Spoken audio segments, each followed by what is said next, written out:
Hello everyone, how you doing? Thank you for signing in. Thank you for coming. I'm Alan. This is the legendary Jerry Rees. Howdy. Fine artist, filmmaker, sculptor, all sorts of things, Imagineer. First of all, we're at CTN Studio, Creative Talent Network, a fantastic place to be.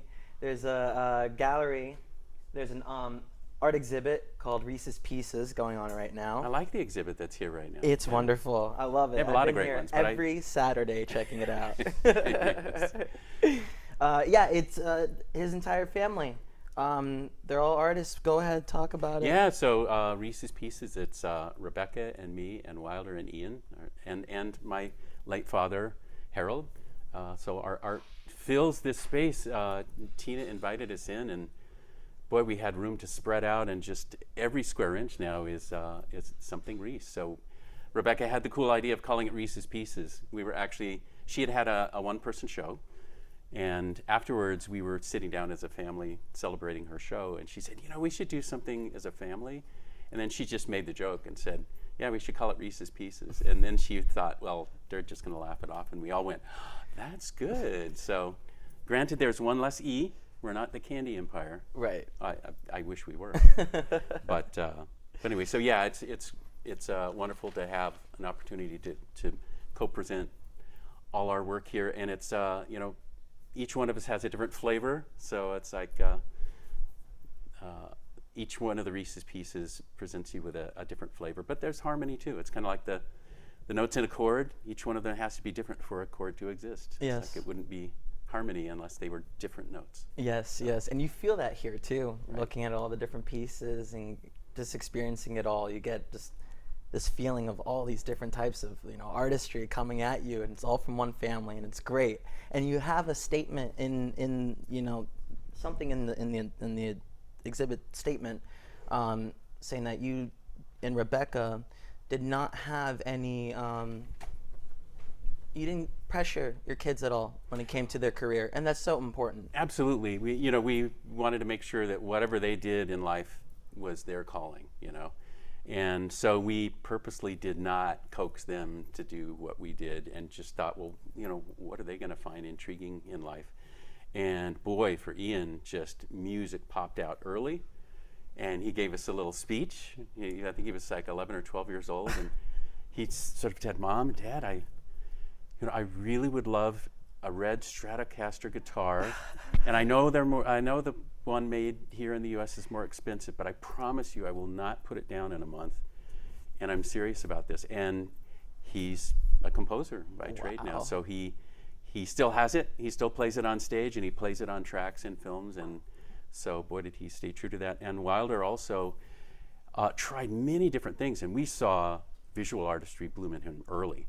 But then he put it down for a while and was just doing other things. It was really into sports and things, and it was into computers, and both of them were totally into like immersive worlds. And I was an early adopter of computers because being on the first Tron, so they had computers everywhere, and so they would come home from school and replug in and immerse into worlds with their friends and everything. So Wilder seemed like he was going to push into that area, and did a year where he was starting to look into sort of the under the hood with building the computer infrastructure to make those stories and worlds happen. And then he had his Mom and Dad, I got something to tell you moment with us, and it was, sorry to do this to you after a year in college, but I think it's a different interest that I have, a passion, and that is I don't really care about the latest tech package that supports the infrastructure to be in this world. I'm interested in who are the characters. What is their culture? What do they eat? Where do they live? Like, what's the world like? That's what I'm about. So he asked if he could, change colleges and change majors and everything. So yeah, he went into illustration, and he's a character designer full time now, and just designing worlds, designing characters, telling stories. And so that emerged for him.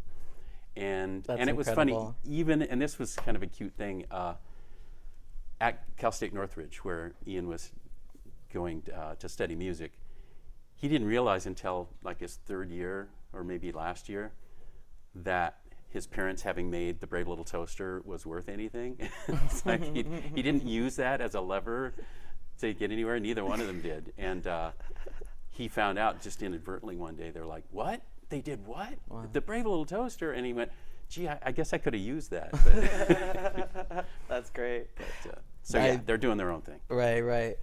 For people at home that don't know, his son that does character design and world building does it for Rick and Morty, right? Yep. And that's a big deal. I know I have to bring that out. Yes, he did the Solar Opposites, their first season of that. Nice. And at crunch time at the end of that season, they started pulling him into Rick and Morty also. Nice. And then they both called him for work as the season started. Like both shows called him up. It's like, time to come to work. And he's like, there's one of me. There's two of you. So he did the courtesy of going to the Solar Opposites production manager and go, "You guys hired me first. What do you suggest I do?" And she said, "Where do you want to be right now?" And he said, "Rick and Morty." And she said, "Okay, go with our blessing." So that's so cool. Got to do his dream job. Obviously your kids have a lot to be thankful for, and with you and Rebecca. And I would like to start off by saying that I would like to be, thankful for my teachers that I grew up with.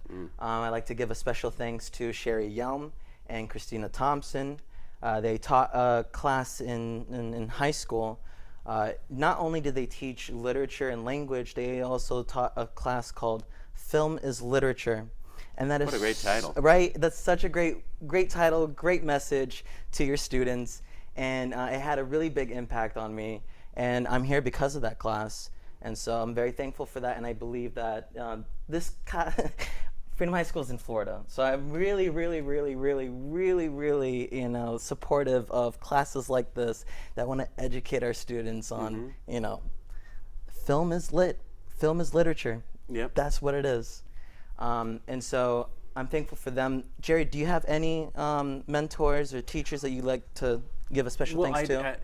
I'd first like to say that the greatest role models we had to try to be decent parents to Wilder and Ian was my parents, Harold and Ramona, and his instruments are here. But I just have to say that in growing up and experimenting with getting into art and everything, that in our community that was not a path to success. They always just supported me in whatever I was doing. If I was working on paintings, my dad is an artist. My mom is an amazing writer and stuff. So they generally supported me. But animation at the time, back in the time, in the early, like late 60s, early 70s, it was not a big career path. It was a rare one. It's like a few people did it at Disney and then did it at some TV places. But the legends, their door was closed. They just had done the iconic things. And so my dreams of being part of that, they just never doubted it. I had other people in the community that doubted it. I had some other relatives that doubted it. But my mom and dad would always just support the dream. And so I remember the first year in high school, on the first day of the first year in high school, one of the teachers handed out just blank pages to everybody and said, "Okay, I want you to write down where you're going to be in 5 years and where you're going to be in 10 years. And I wrote down at an art school in 5 years, and I wrote doing something for Disney at 10 years. And it happened to be right, but I had no idea how. Right. I had no idea what the path would be. And my parents didn't either. And so even though it was such a blind trust that it could happen, they just completely were supportive. So, I just was so aware as I grew older of them always being supportive and not pressuring me to do something else or to take the certain path to get there. And so that was just an important lesson. And then, my gosh, once I got a foot in the door at Disney, and that's a whole separate story we could go into another time for how that even happened. But Eric Larson was an amazing mentor when I was 16 years old and I was still in high school. How do you spot you? I had one of the legends. Well, that goes to a whole different path to get there. It's like a 5-minute segue. Right. Do you want to? I'm down. Okay. I am down. I want to know how. To me, I was like, oh, did he knock on Disney's door? How did you get involved? But I want to know how one of the legends, Eric Larson, spotted you, and then. Well, it started with me, ordering like Cartoon Color Company at the time and the Preston Blair animation book, it's like people of my generation really, we compare notes, and a lot of them reached into those resources. My family couldn't afford the pre-punched Acme paper to try to do animation. So we found a paper company that would sell paper cut to the right size, but without any hole punches, like much cheaper. So I found out that up at Loma Linda University, there was an industrial hole punch in an audiovisual department. So I knocked on the door and I asked them, like, can I use your hole punch? And why are you doing that? Well, we had to get cheap paper because we can't afford that, but you know, would you let me do it if you're not using the machine? And so whoever it was just let me do it for free on the side because they didn't happen to be using it. Then the manager of that department caught me, and he was not happy. Like, what are you doing here, kid? You know, so I told him what I was doing, and I said it was to do animation, and he said, you can't do that. And he just was very definite. And he goes, you need an Oxbury camera stand, you need this, you need that. He went through this whole list of things that I would need, and told me to let myself out, you know. So, so I left, and my mom had driven me there that day, and she was watching from the door. And she told me years later, actually, she said that she remembered that day, and she remembered me being told, like, my dream being crushed by this guy. And she said that when we got back in the car, she asked me, like, well, how did that make you feel? And I don't have direct memory of this, but she told me that I just turned to her and said, oh, he doesn't know what he's talking about. Yes. So that, you know, she was glad that I had sort of an inner faith. So anyway, this guy caught me again, a second time, You punching don't stop, paper. Jerry. I went back, I snuck in the door, and nice to have a mom who will like know that I'm sneaking in and drive me there and be the getaway car. This is a good attitude to have. Yes, yes. So he caught me again, and now he's really like, what are you doing? And I said, I am doing animation. I have the living room set up with a tripod. I put a ribbon across it so the family knows it's a hot set, and I tied weights to the tripod legs so it doesn't. So he's like, show me your stuff. So I went home, got my little Super 8 film reels and a projector and a piece of white cardboard and set it up in a corner and showed him the stuff. And it was animation that I had done, as I recall, where I was trying to mimic the dancing penguins from Mary Poppins. Okay. So, and he looked at that and he went, you did that? I said, you didn't trace that, that's your animation? And I said, yeah. And he completely changed his attitude. He wrote on a piece of paper a number and ripped it off and handed it to me and said, this is the phone number to the production manager at the Disney feature animation department. Wow. I heard him give a talk recently, and he said that the veterans are going to start retiring pretty soon, and they're going to start looking for new talent. So if you're interested, here's the number. So I called the number, and you know, Ed Hansen, who was production manager, and I had just turned 16, and so he's hearing this kid on the phone, and he was very nice, and I told him I had a portfolio to bring down, and he said, yeah, great, come on down, have your dad drive you. And so I still have the pass to get into the studio, and it says Reese spelled wrong, +1, and then it has a little map drawn to Ed Hansen's office, and has the X where his lobby was. So, you know, my dad drove me down and sort of waited in Ed's lobby, and they looked at my portfolio and then liked it and took me to Eric. And Eric liked it and said, here's a desk. So whenever you have a break in high school, you're on vacation, or, you know, especially in summer, this will be your desk, and you can try animation. I'll give you some pointers. So it was just suddenly from like, get out of here, you can't do animation, to you know, suddenly that was the golden ticket. All this at 16? Yeah. Wow. So suddenly I was there, and there was no CalArts character animation program yet. So I continued in high school, and I had another couple years to go. And again, years later, my parents told me that Disney would often call them when I was in high school to ask, like, when's Jerry's next break? Can he come on down? Does he have vacation yet? Or when is spring break going to happen? So they said they were very much keeping tabs, and so they were used to getting those calls. Then as I was going to graduate in 75, or early 75, I was going to graduate, from high school, and they gave me sort of an extra tour, and my mom had written in notes that I gave Jerry a big tour today, and they said, how would you like to spend the summer here at the studio prepping for a new character animation program we're going to start at CalArts? And so you could be teacher's assistant for the first year and help prep during the summer before. So I said, absolutely, but we can't afford that. And so they just said, well, we'll give you a scholarship. So it was just amazing. And so then, then I spend the summer prepping for it. And when I go out to school, I have this sudden crazy fun collision with all the other people who now, during that summer I'd been taking phone calls and going like, how do you spell Musker, John Musker? And now is this B-I-R-D, like the flying bird, Brad Bird? And so I was, getting ready to meet all of my, it was going to be my fellow students.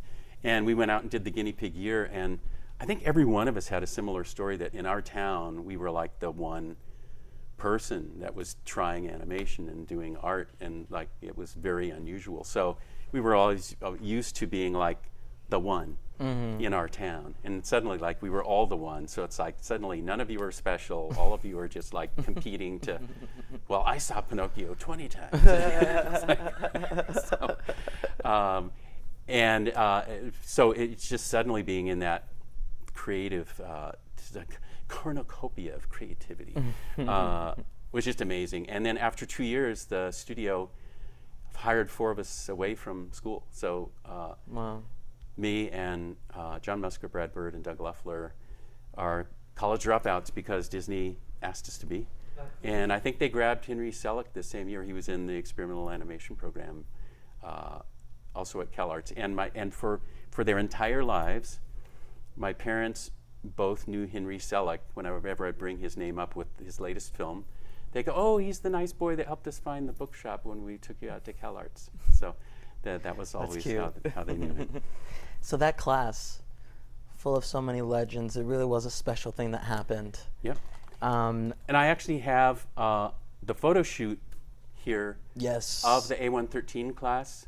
Annie Leibowitz shot us in that classroom years later. So tell me when the time is right. I have the Annie Leibowitz. Oh, go for it. Shoot, you want to see it right now? Yeah. Just because it'll have a little spot for me to. Well, years later. Something. So I'll bring this up. Let me see if I'll do this. And Steve, you can tell me if this ruined anything. No, we're good. Okay. So many years later, I should take you to that first picture of CalArts. Yes. Oh my gosh. I was gonna ask about your friendship with Tim Burton. That. Yes, I'm trying to find that first iconic picture.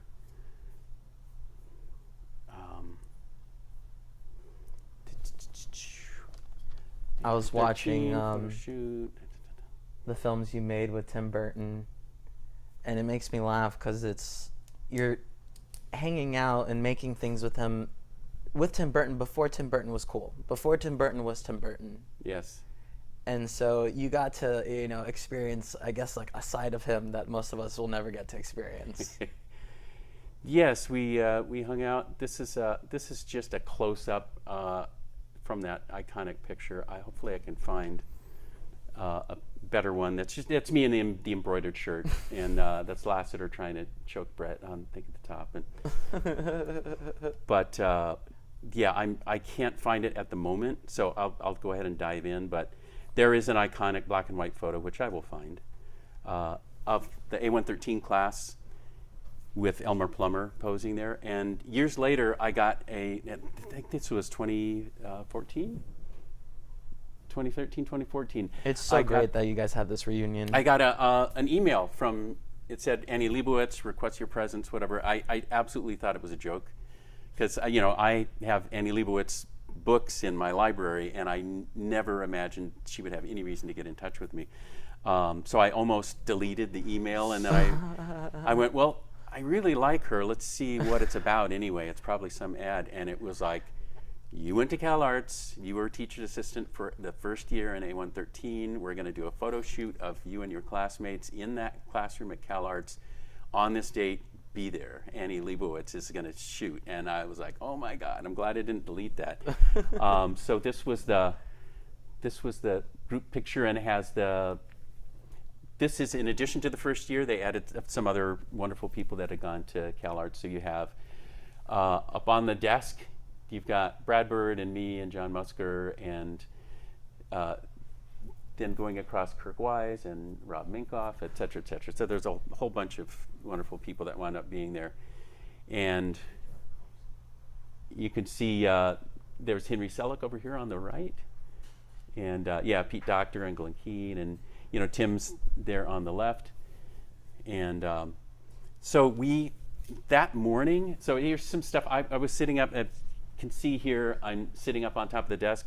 Well, I was using my phone to take pictures from the top of the desk down at Annie as she was prepping. So these are my shots, like on site, sitting in the shot, taking pictures of her. And she was checking us all out and everything. Doing her magic. What had happened that morning, this was the craziest thing. We all got an email the morning of the actual shoot and said, do not show up at the agreed time. Everything's delayed. Send us your height and weight and all of that.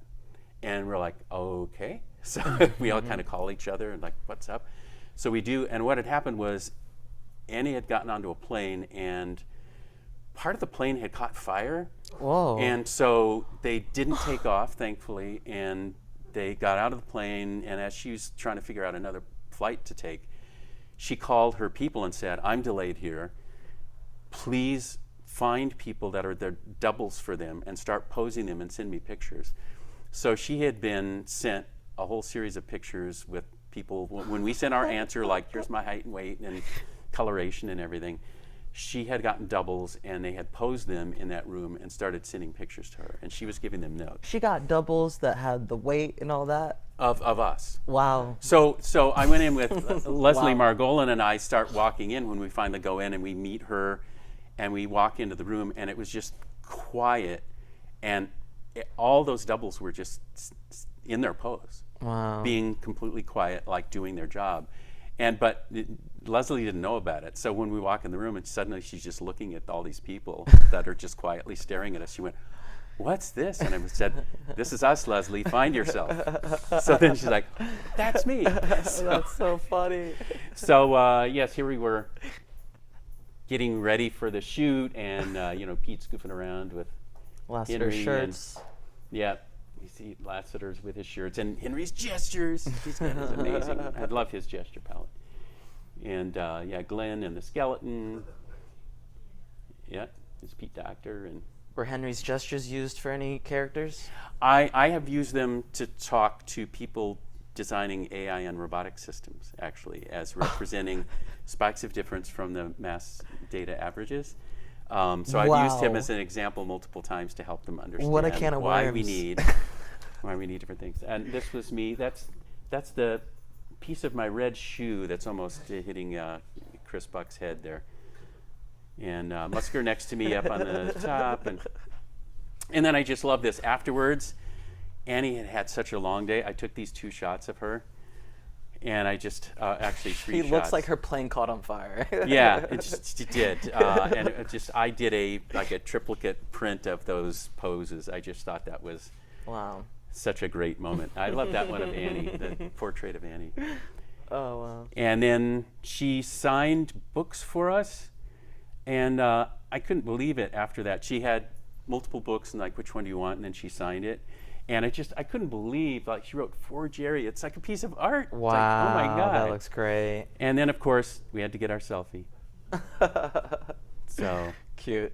Proud to have an Annie selfie. And then, yeah, there's the piece I made, putting it all together. So you really appreciate history.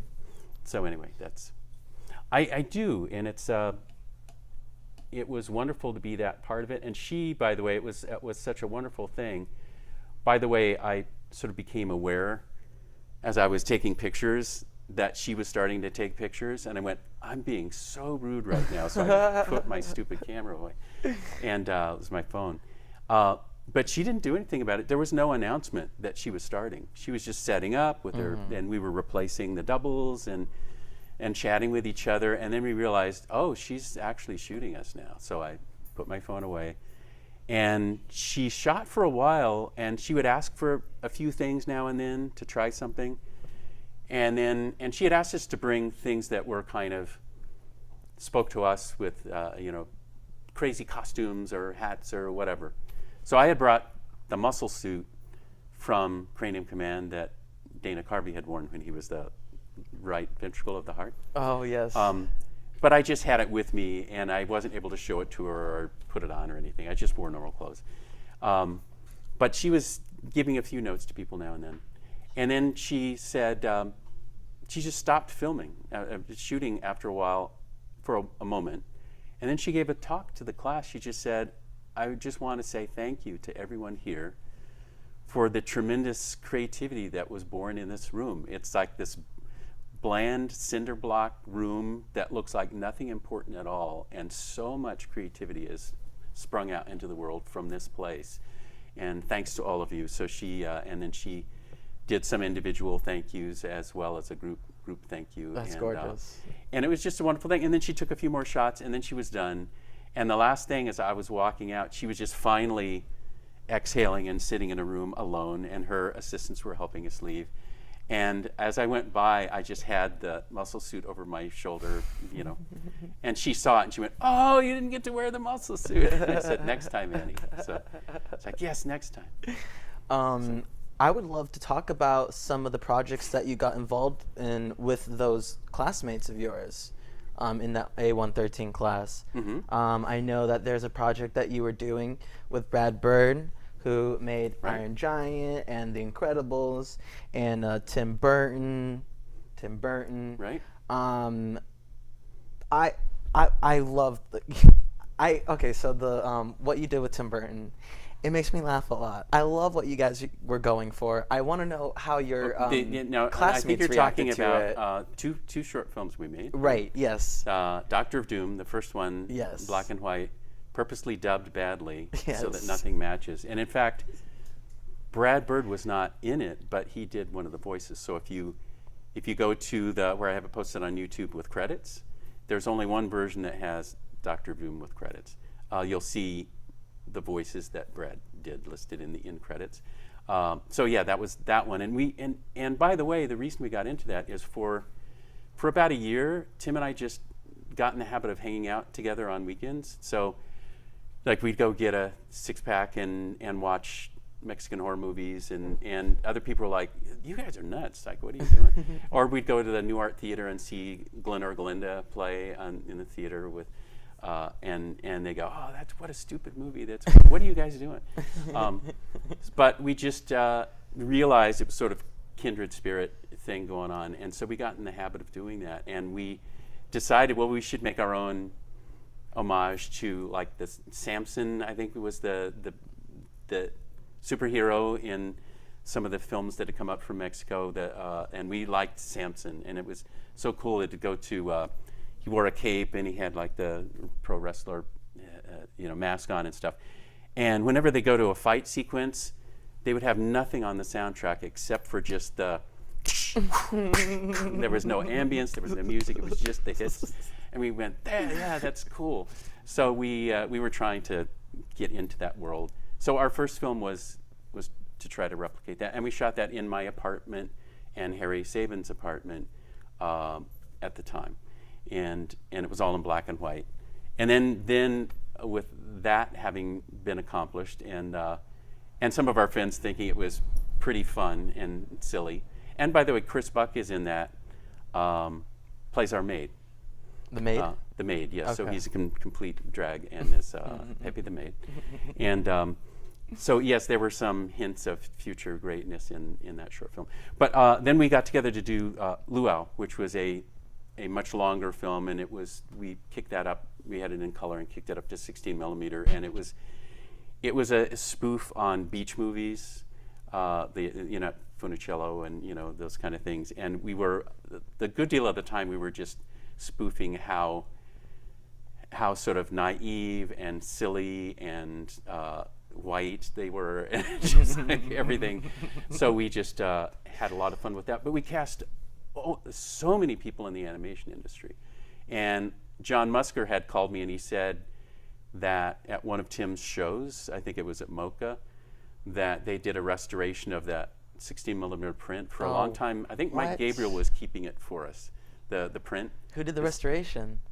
I think somebody that worked for the museum. Wow. Now, the Doctor of Doom, the AME had gotten in touch with me, and they called me at home and said, we understand you have a copy of Doctor of Doom, and I picked it off the shelf and I said, I'm holding it right now. It's covered with dust. And they said, can we please transfer it and bring it back to you? So they did a copy from me, but then Mike Gabriel, I think, was keeping the Luau 16 millimeter prints at his house. And so I guess somebody retrieved it and did a restoration. So Musker said it was funny that, you know, we filmed Sue Croyer at the beginning, and we did projection on her mini skirt for the credits, and then John Musker and Gail Musker and so many people from the animation industry are in that second film, and so it's become a little bit of a time capsule in itself. So he said it was on Musker told me it was on a loop at Tim's show.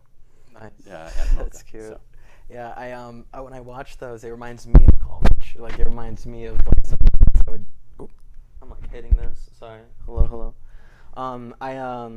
It just like you feel the vibe. You know, you feel the friendship. You know, within the film, and I love that. Yes. Would you like to talk about Spirit, which you were doing with Brad Bird? I have a few images on that. Yeah. Gosh, we just loved Will Eisner's The Spirit. And just a preamble before I go into that, I should mention that all of us had such high hopes when we first got into Disney that the sort of disruption to cinema that Snow White had done all those years ago could happen again, and we wanted to be part of it, and we felt like it was going to happen at Disney. And by the way, all the veterans, Eric Larson, and then Frank Thomas and Ollie Johnson and Milt Kahl, and Ward Kimball, we'd go out to visit him. They all encouraged that and wanted it to happen as well. So we felt a lot of unity there, but there was a lot of resistance to that, and a sort of a watering down of content, a doing safer things, not taking as many risks, even softening the emotion of things had happened. And I had one incident happen where I went to visit with Brad and me before we decided to jump out and do the Spirit together. We had gone to visit the studio, and we dropped in on Milt Kahl, and we were still in college. So as we're going down the hall, we see Frank Thomas and Ollie Johnson, and they wave us down. Nice. And they go, "Hey, you guys want to see something we're working on?" And we said, "Yeah." So they were still animating on Rescuers. Nice. So we go into the room, and they The first one. The first one, yeah. Right, So they yeah. bring Brad and me up to their moviola, and they have a scene with Penny, and she's in the caves by the ocean, and the With the seawater jewelry? is rolling, and Yes. the the seawater water. is rushing in, and Medusa's trying to get her to get the diamond. So they gather us at the screen, and they hit play. And so Brad and I watched the scene where Penny is desperate, trying to survive while she's doing this task, and the seawater comes in and grabs her and sweeps her down out of sight into a hole, and she's just gone. And she's gone. And gone. And we're like, oh. And then she comes up and gasps for breath, and it was just so dramatic, and it felt as powerful as the stuff we'd seen in Snow White and Pinocchio and Bambi, and it was like it was right there on that crackling edge of storytelling and Actually has you on your emotion. toes. Yeah, and so we just Brad and I both just went, "Oh my gosh, that's great, guys! I can't wait for this film to come out." And they said, "Well, you're probably the last two people that are going to see that scene." We said, "What?" And they said, "Yeah, Wooly wants us to make it less scary." And we're like, "What do you mean less scary? It's like Pinocchio was drowned in the ocean. He was face down dead." And they're like, "Yeah, don't tell us. Tell Wooly." And we went, "We will." So they picked up the phone and they said, "Hey, Wooly, there's a couple of guys that want to talk to you," and they sent us up. So college punks sat in Wooly Reitherman's office and read him the riot act about why was he fighting Frank and Ollie, Yeah. as legendary as he, Yeah. and who were doing this amazing stuff. And we reminded him of his own history. We're going back to all those classic films and key moments that had that same power, and they never shied away from it. And that was part of why they were unforgettable. But he was kind of he was nice enough to us, but he was pretty patronizing. And he's like, well, the Bible Belt, they write letters and they're upset. And so we're all, oh my God. So we step by step saw the hopes of the really creative disruption happening with like a Snow White level again. It's like it wasn't going to happen there under that regime. And step by step, we saw it happen again. There was a scene. As Fox and the Hound started into production a few years later, I was able to do a sequence direction for a proposed opening to the film. Oh, yeah. And it was, again, I was trying to go for it again. It's like, okay, you stopped Frank and Ollie, I'm going to try to go for it again. And we did something about the mother not surviving, the mother fox, the fox in the story is an orphan. So we actually committed in the same way that Bambi committed to Bambi being an orphan, to have that happen. And I can still remember the scene. It was artistically done. It was powerful. You didn't see anything graphic, but boy, did you feel it in the heart.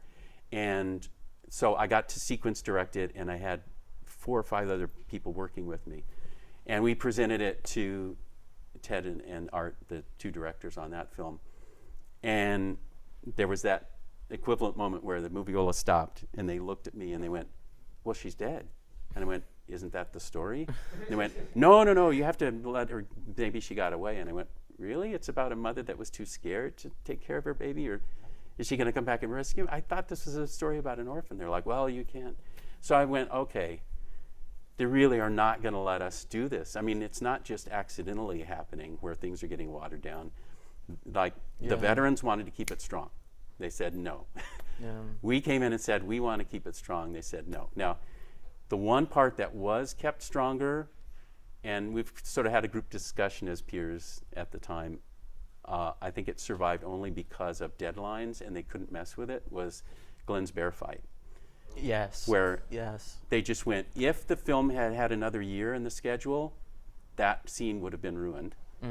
But they didn't have time to mess with it. So it just had to go pushing through to hit a deadline, and it was able to survive. And I actually, when I was finished with animation, jumped on to clean up of Glenn's bear fight scene to try to help protect his intentions. And that whole experience. That was so fun. He'd have those ripping lines, where it's just, when you sit down to do cleanup and you realize like that it's like a half an inch thick line, and you're like, where do I put the line? And then you have to roll through the action to go, is he emphasizing the outside of that thick line or the inside of that thick line? Like, where should it go during the course of the movement across 20 drawings? What a task. And so anyway, I jumped in and was happily part of protecting that sequence. But we felt like, okay, that survived, but all the other things are proactively being prevented. So that less emotional, more bland, less dynamic space was a choice that was being pushed on all of us, including the veterans. So that's why Brad and I and a bunch of other people started to look outside of the studio. And I've heard some people, even in writing, represent it like we stopped caring about Walt and the studio and everything. Not true. We felt like we were trying to be the keepers of the flame. And the question, what would Walt do? We felt like if we're going to follow that, we have to go somewhere that will allow dynamics and emotion. So, maybe Walt's flame is like not allowed in the studio right now, Yes, yeah. So we're like, where can we keep it alive? Gary Kurtz wound up being our angel benefactor, and for several years paid us to just develop the spirit. So here we are, in moving into Gary's office. Will Eisner's the spirit that you were developing with Brad Bird. With Brad Bird and I were developing that with Gary Kurtz as the producer. And he, just to remind people of history, had just done 3 films in a row, American Graffiti and Star Wars and Empire Strikes Back. So he was fresh off Empire, and he saw what we were trying to do with the Spirit as fitting in his canon of work. So, you know, we would look at people at the time like Lucas and Spielberg and Coppola and go like, we would like our films to fit in their body of work. And as a producer, he worked with them and went, I get it. It does fit. And so he wanted to do the Spirit with us. He paid for us to move up north and live there in San Anselmo. And so we spent several years trying to get it off the ground with him. We had created our own company called Visions Animation and Filmworks. This was all as we were putting together our trailer of coming attractions. That's part of how we lured Gary Kurtz, is we did a trailer of coming attractions for the Spirit. It exists online, and on YouTube you can look up the pencil test version of the Spirit. So this is where we made it, in Brad's apartment. There he is reading the Spirit comic book. There I am working at the editing machine. So this was us just in our building up our emotions, getting ready to change the world. And he's working on some backgrounds there. I think Daryl Rooney actually had been moonlighting, helped us do those backgrounds. And that was oh, that looks so cool. An acrylic painting I did on canvas. And some other stuff that I had done just as an inspiration. I was taking scenes with the Spirit and sans serif as we wrote the script. I would go through and be working on sequences, and this was just straight ahead with pen on paper. It was no like careful drawing of pencil lines and stuff. I've just tried to jump in and just with roughs and ink to get into it, and to try to have people understand why we would do humans in animation. Because there were a lot of people going, why would you do humans in animation? Why don't you do like skunks and squirrels? And you know, so we were pointing out that how you treat humans in animation could be really dynamic. And we would point to like Milt Kahl's animation of Brom Bones in the Ichabod film. Yes. And you go, that's like an anatomically believable human, but it doesn't feel rotoscope. And Tracy, you know, it feels alive and dynamic. So we go, it can be done. And Will Eisner's comic art felt that way. Mm-hmm. It had that feeling of, it wasn't trying to be documentary. It was pushed into this caricature of the film noir world. So, but anyway, I had fun doing this thing where I took this whole scene that could just, on paper, it was just a dialogue scene. But in the storyboarding of it, I went, okay, how can I make the characters toy with each other and do a chess match? So I had her have a goal of having a drink. When he comes in and interrupts her to confront her about something, she's about to take a drink. And he interrupts her and she puts it down. And then she picks it up to drink it again, and then he pulls it out of her hand. And I made it a point to say, during this whole scene, it's going to be her trying to have a drink and never getting to have the drink, and make that a fun thing to play with. And it really worked. And I remember people like Glenn Keane, who's wonderful with humans, but he would look at stuff like that and he joined in and started doing artwork for us as well. And he said, I get it. I see how you're not just doing the same thing you would in live action with it and just saying, now you take live action and do a magic wand and it's animated. You're playing much more aggressively in this animated world. And then also, I was fresh off Tron and had drawn up a thing where we wanted the Spirit back in 81, 82 to be the first digitally inked and painted film. Now, Caps happened years later. I called this one Cops. I have all the paperwork on it, and we mapped it all out so that the Spirit would be the first animated feature that got rid of cells and was, but all hand-drawn, but digitally inked and painted. And we took it to Ed Catmull and Alvy Ray Smith, the proposal. Gary flew me up there to meet with them and talk about doing this system. And they said, really cool, like nobody's doing that yet, but it's not distant future. That could be months away if you really got a dedicated team. But George has told us to do everything with pure synth. So what you're proposing is to take hand-drawn art and digital art and put it together in the computer and map 3D surfaces with 2D art and all of that stuff. So it's the grand central station for everything digital and analog. And that's great, but we're trying to do pure synth. So then I went and met with Phil Middleman at Magi, and they were one of the vendors we were using for Tron. So I went and met with him. We were still finishing up Tron, but I was trying to do a little business on the Spirit ahead of time. And we showed it to him, and he also said, not being done yet, but plausible near future thing if people really put their minds to it. Unfortunately, he came back and spilled the beans, and I had Randy Cartwright run into my room a few days later, and he said, Phil's like talking about the whole system right now with Lasseter upstairs. And I was like, what?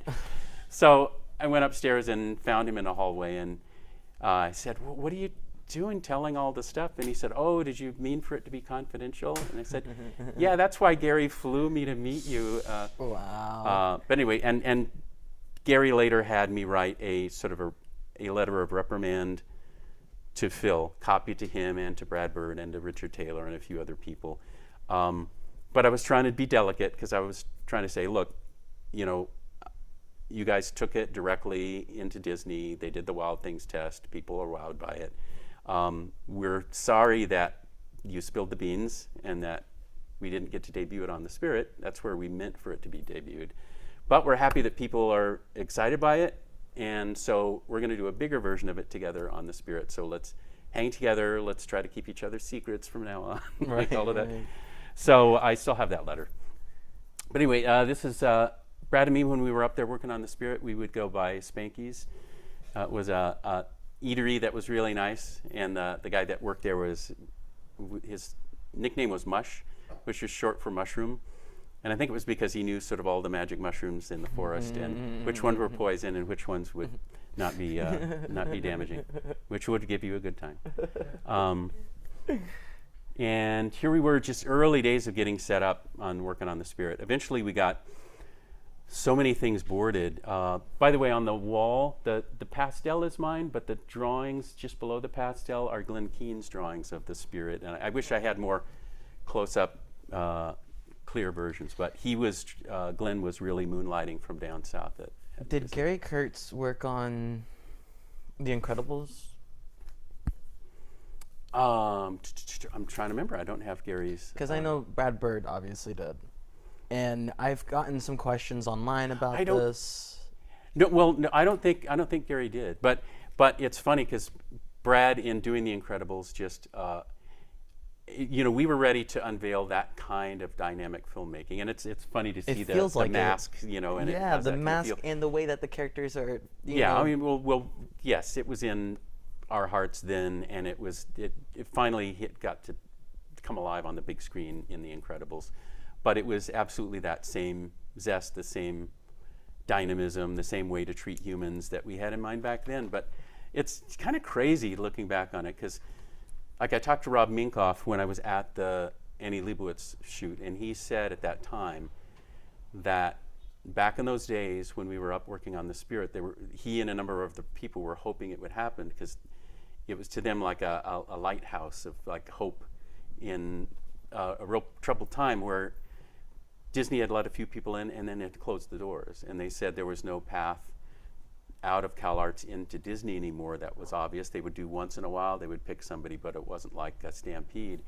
And then they saw that the Black Cauldron was not turning into the dynamic next big feature that we had all hoped that the Black Cauldron would be something that would be fully embraced in the go back to the Snow White disruption days and use Cauldron to be it.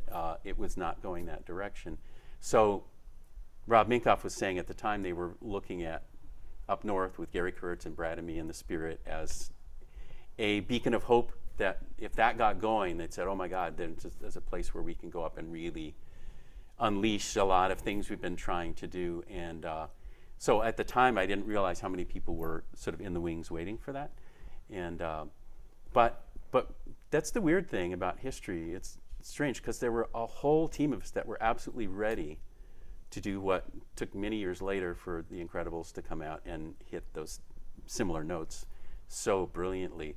But, Brad was ready, I was ready, everybody was ready to do it in 82, 83. You know, it's like Wow. could have happened. But we we felt pretty high on dreams, and then suddenly Oh. Gary Kurtz went through bankruptcy, and so what Come was on, next? And what was next was make a competing indie film with no money, Brave Little Toaster. So that's what happened next. But it was on the tail end of 5 years of trying to get the spirit going that that Toaster happened. So, and that was part of what Tom Wilhite realized, the producer that invited me on to Toaster. He had watched us that whole time. In fact, he had sat with me back in the Disney office when he found out that I was secretly working at night on the Spirit with Brad to try to move up north. And I was finishing up Tron with him. So he called me in and he was not happy. And he said, why should I work another day with you when you are every night you're planning a getaway? So I said, well, look at it this way. I came and knocked on your door for Tron because down in the animation department, and I say down because it was the first floor was animation and then second, third floor was where Tron was happening. So I said that downstairs, the friends I went to school with are sitting waiting for the next film. And they're getting paid to be here and wait. And actually they wanted to make short films together, but the studio told them, no, you cannot make films. You just have to wait. You can take art classes, but you can't make anything. So I could be doing that. I could right now be getting paid to sit downstairs and wait. But I chose to come knock on your door and pioneer things with Tron. And I'm excited by it. And I said, every day that I'm here, instead of me getting paid to wait, I'm going to be putting in my very best day on Tron that I can. And if I'm here for another 3 weeks or 6 months, every day you get my best day. He went, okay. So he forgave everything, and That story's so and we moved ahead. inspirational. So then I get off. So then he has that in his head. When the spirit finally finds out that that's the pause button has been hit in a big way. We told Gary, if you survive the bankruptcy, if you're able to reconvene, then we're happy to be back in a second and join. But until then, we need one less check to write every week. Right. 2 less checks to write every week. And so we segued out. But as soon as that happened, as soon as I was free from the spirit, Tom Wilhite called. He's the same guy that had sat me down and had the talk about how dare I. And now he found out that I was free from the spirit, and he knew I was just starving to do something creative. So knowing that, he called me in and said, I know you're dying to make a film. I've got one for you. Don't have much money, but I can give you the creative freedom that you've been starving for. I will let you develop the story. I'll let you write it. I'll let you direct it. And it's like, you've been trying and trying and trying. This is your shot. So it was just interesting to see that full circle with his being a producer on Tron and then him being a producer on Toaster, Right. connecting. So. Love that. So we've been talking for an hour. I was gonna ask Maddie, do we have any questions from the online universe? Toaster movie question? That's for later.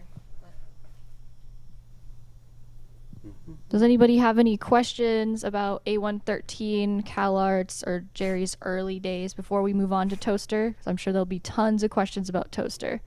What time is break? It is There's now. Tim. It's noon now. Okay. I think let's do like a quick break. With- I think that'd be. With Tim glaring at us, we'll take All right, cool. So we'll take either 5 or 10. I'm not entirely sure. Do our thing, and we'll be right back. Thank you.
The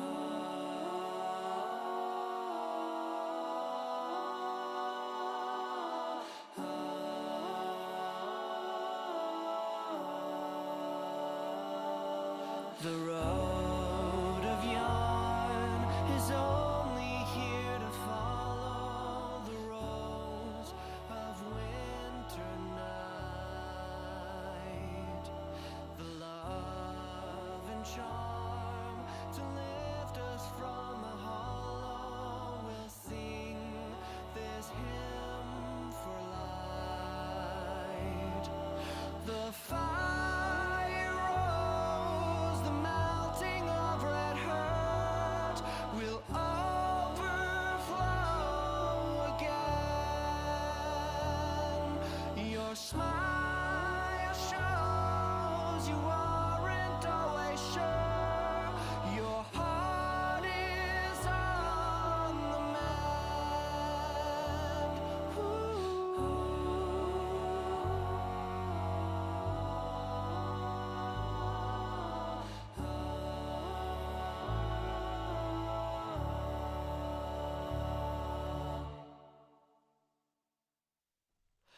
I'll take all you wish for, please ignore all my cries for answers, hurt no more.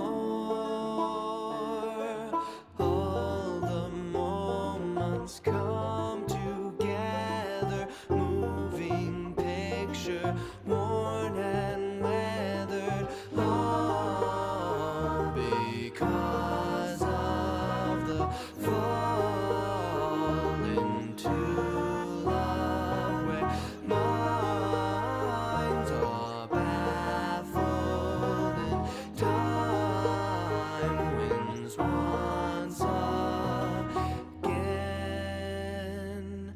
Wash away the dancer, no one's there.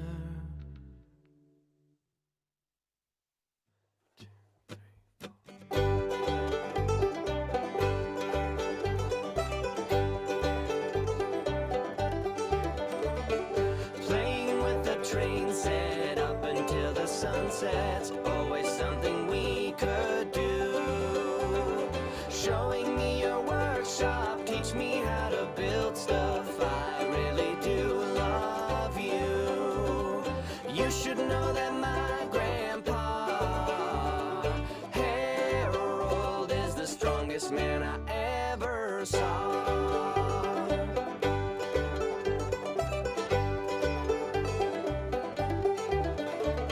The world don't need violence, it just needs more violins. Gramps would make them through and through. Running till he's 90 always could inspire me. Passion always burning true. You should know that my grandpa Harold is the strongest man I ever saw.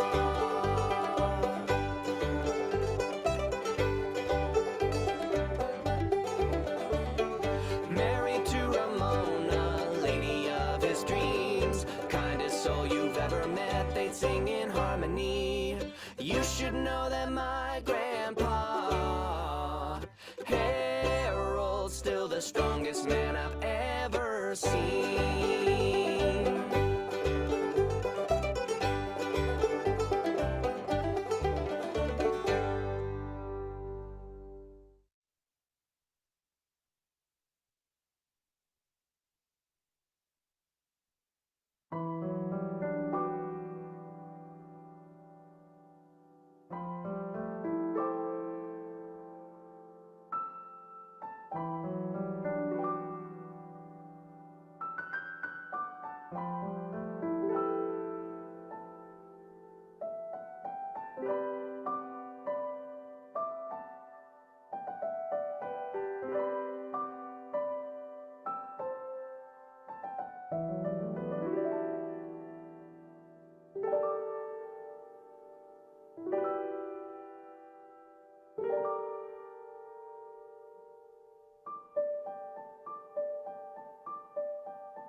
Hey, welcome back. Thanks for signing back in, and thanks for coming, people that are here. We're back at CTN Studio, and we're continuing on our AMA with Jerry Rees. Jerry, we left off, you were talking about the intro to Brave Little Toaster. Right. You were just showing us some pictures of Tim Burton, a trip you took at San Francisco. Yes. But what would you like to? Is there something you want to say about maybe Tim? maybe we could just show a little bit of these Tim pictures before we move on. I know Tim Burton's very exciting. We to talked viewers. about Luau and Doctor Doom, but Yes. this is just during that time. This is kind of what was going on. So I took these pictures when Tim and I went up to visit Terry's sister, actually in San Francisco. So we had taken a drive up there and spent several days. And recently, I think it was Netflix that asked me to send a lot of these pictures to them because they'd like to do sort of a bio thing. So they found a lot of them on my website. So I went back and got like higher resolution versions and sent them out. And that's Tim at the sea. And just sleeping in. We were on the trip, and everybody was Having just kinda, sleepovers with Tim Burton. Yeah. And we dropped in on Brad. This was up in Mill Valley, I think. Brad Bird was. Oh, these up are there. nice. And then nobody would know it, but that is Tim Burton on the front and Brad Bird in the back, holding a skull with antlers. And this is also in Mill Valley. Wow. And then I handed the camera to Brad, and he took this picture of me and Tim and his girlfriend at the time, Brad's girlfriend at the time. How old? Gosh, mid-20s, I guess. Yeah. And then this is a rather calm moment for Tim. He's actually having tea during a ski trip that we took. And so not many people see Tim in a peaceful Relaxed. state, but he is capable of a relaxed state. And I wish I had a phone that I could have taken videos with back then. On that very trip, Rebecca, my wife, taught him to ski during that trip. Oh. And so I remember being on the ski lift and looking down and seeing she was teaching him to snowplow first. And then he had fallen, and he was aiming backwards down the hill and was starting to get up. And I remember looking down and seeing her go, "Tim, don't stand up!" And he stood up and went backwards down the hill, and then crashed. And she was chasing after him. And I went, "Man, I wish I could have taken a video of that moment." That's your moment. Only you get to have that. Yeah, and only I witnessed that. Well, Rebecca got the slope view. Right. And Tim got the snow in the face view. And this was an experiment that I did, taking a portrait of him in the dark. We did it where I just used a traditional film camera, of course, back in the day. And we put, it was in my apartment, I put tape over the windows and stuff so no light could get in and you could really darken the room. And then just had my friend Harry Sabin he was working the lens cap. So he'd keep the lens cap over it, and then I would say, "Okay, lens cap off." And I would be shining it at Tim's face, and then lens cap on. And then I went behind and say, "Lens cap off." And then I would do the streak around the side, lens cap on. And then I close the shutter. So we were doing painting with light experiments. So that was mine of Tim. Manually. And then we did it. Yeah, manually. So then we did one of Harry, and they did one of me. So Tim but I Burton rather like did that. one of these of you? Yeah.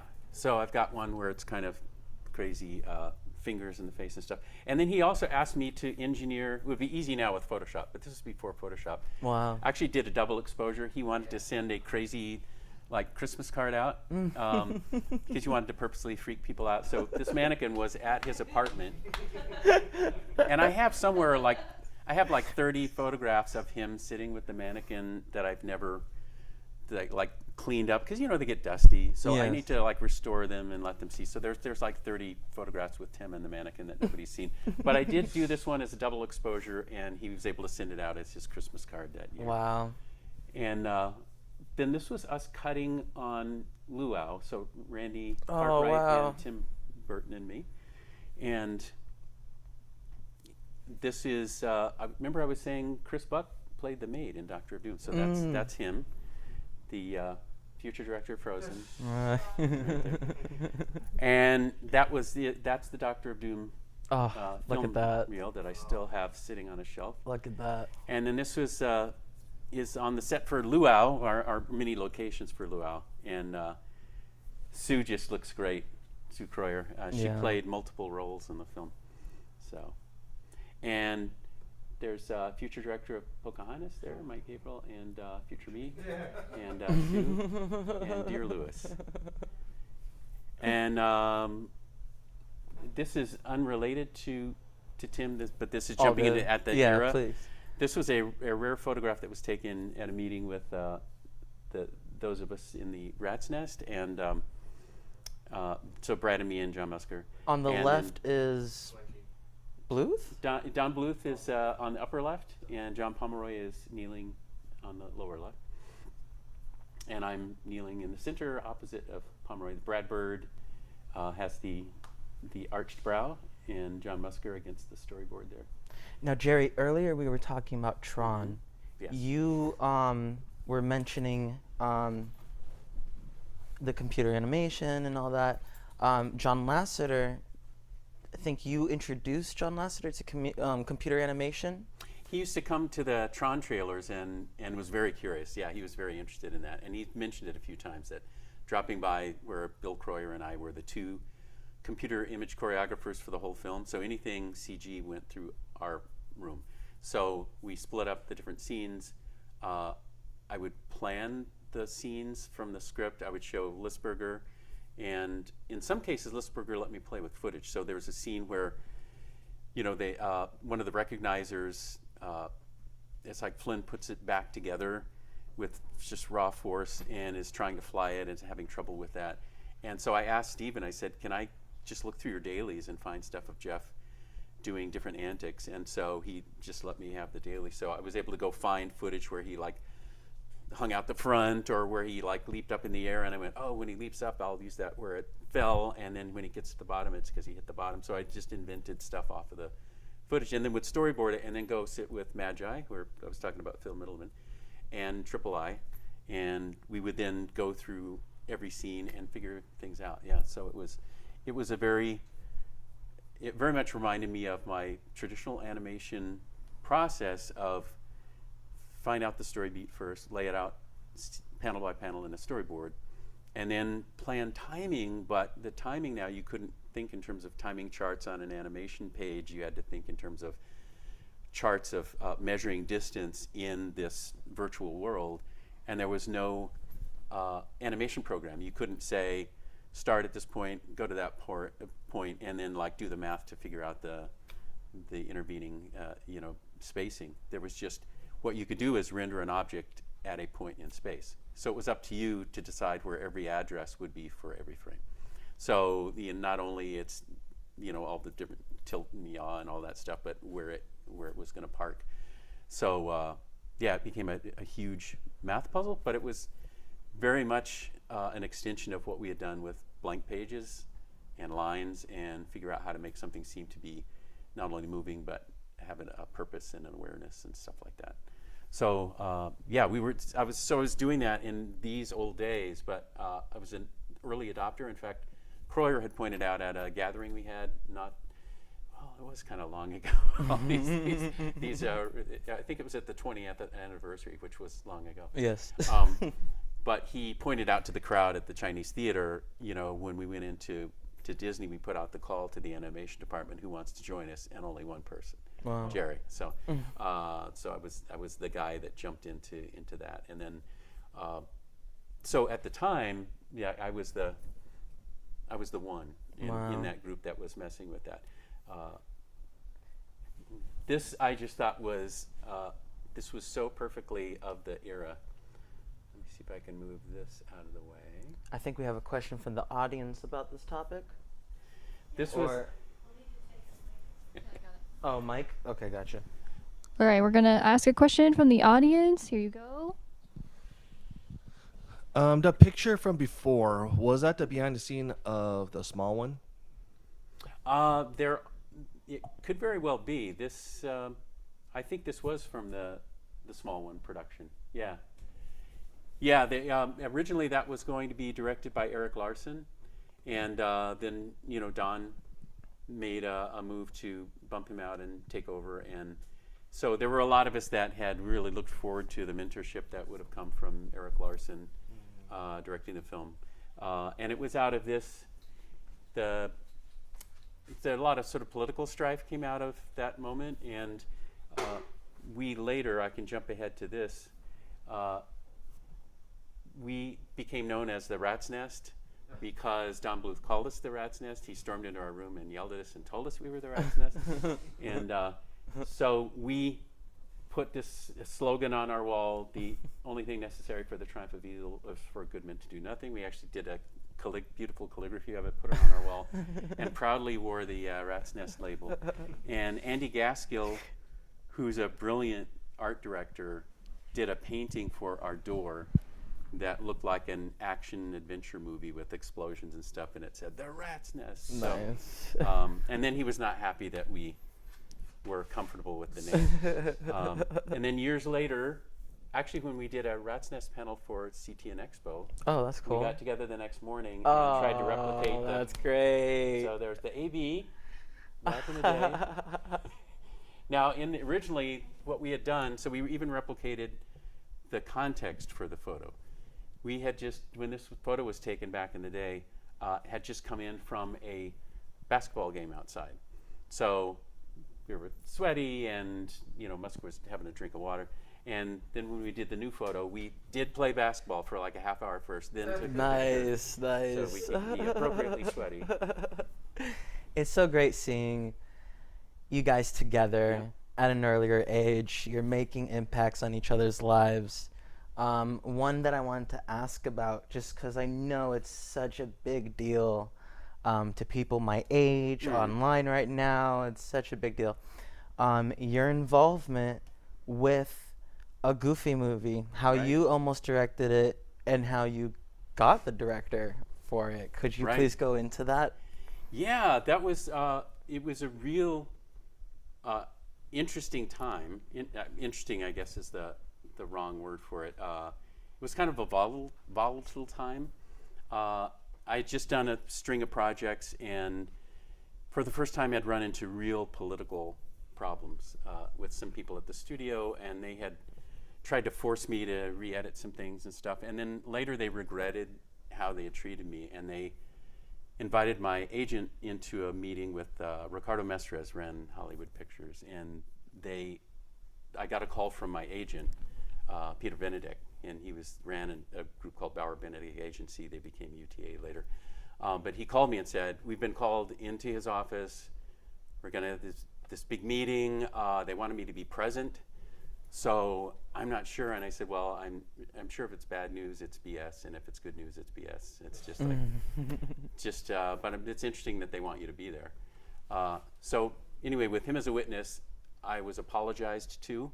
And they said sorry that they ever treated me that way, that they should trust creatives and all of that. And so, but I was still chafed from. What was that battle? Going, it was actually on a edit of The Merry Man, which I had directed. And I did my director's cut, and it played for a test audience, and it got a 97 score out of 100.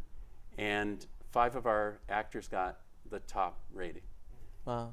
They then came to me and said, well, obviously we're happy. I mean, you can hardly do better than that.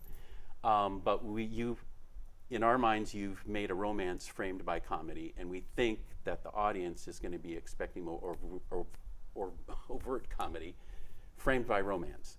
So we'd like you to recut it. And I went, well, no, I just got a 97, and this is the film I wanted what's to make. the backwards mindset behind that? And I hadn't realized this, but Alec had actually gone to.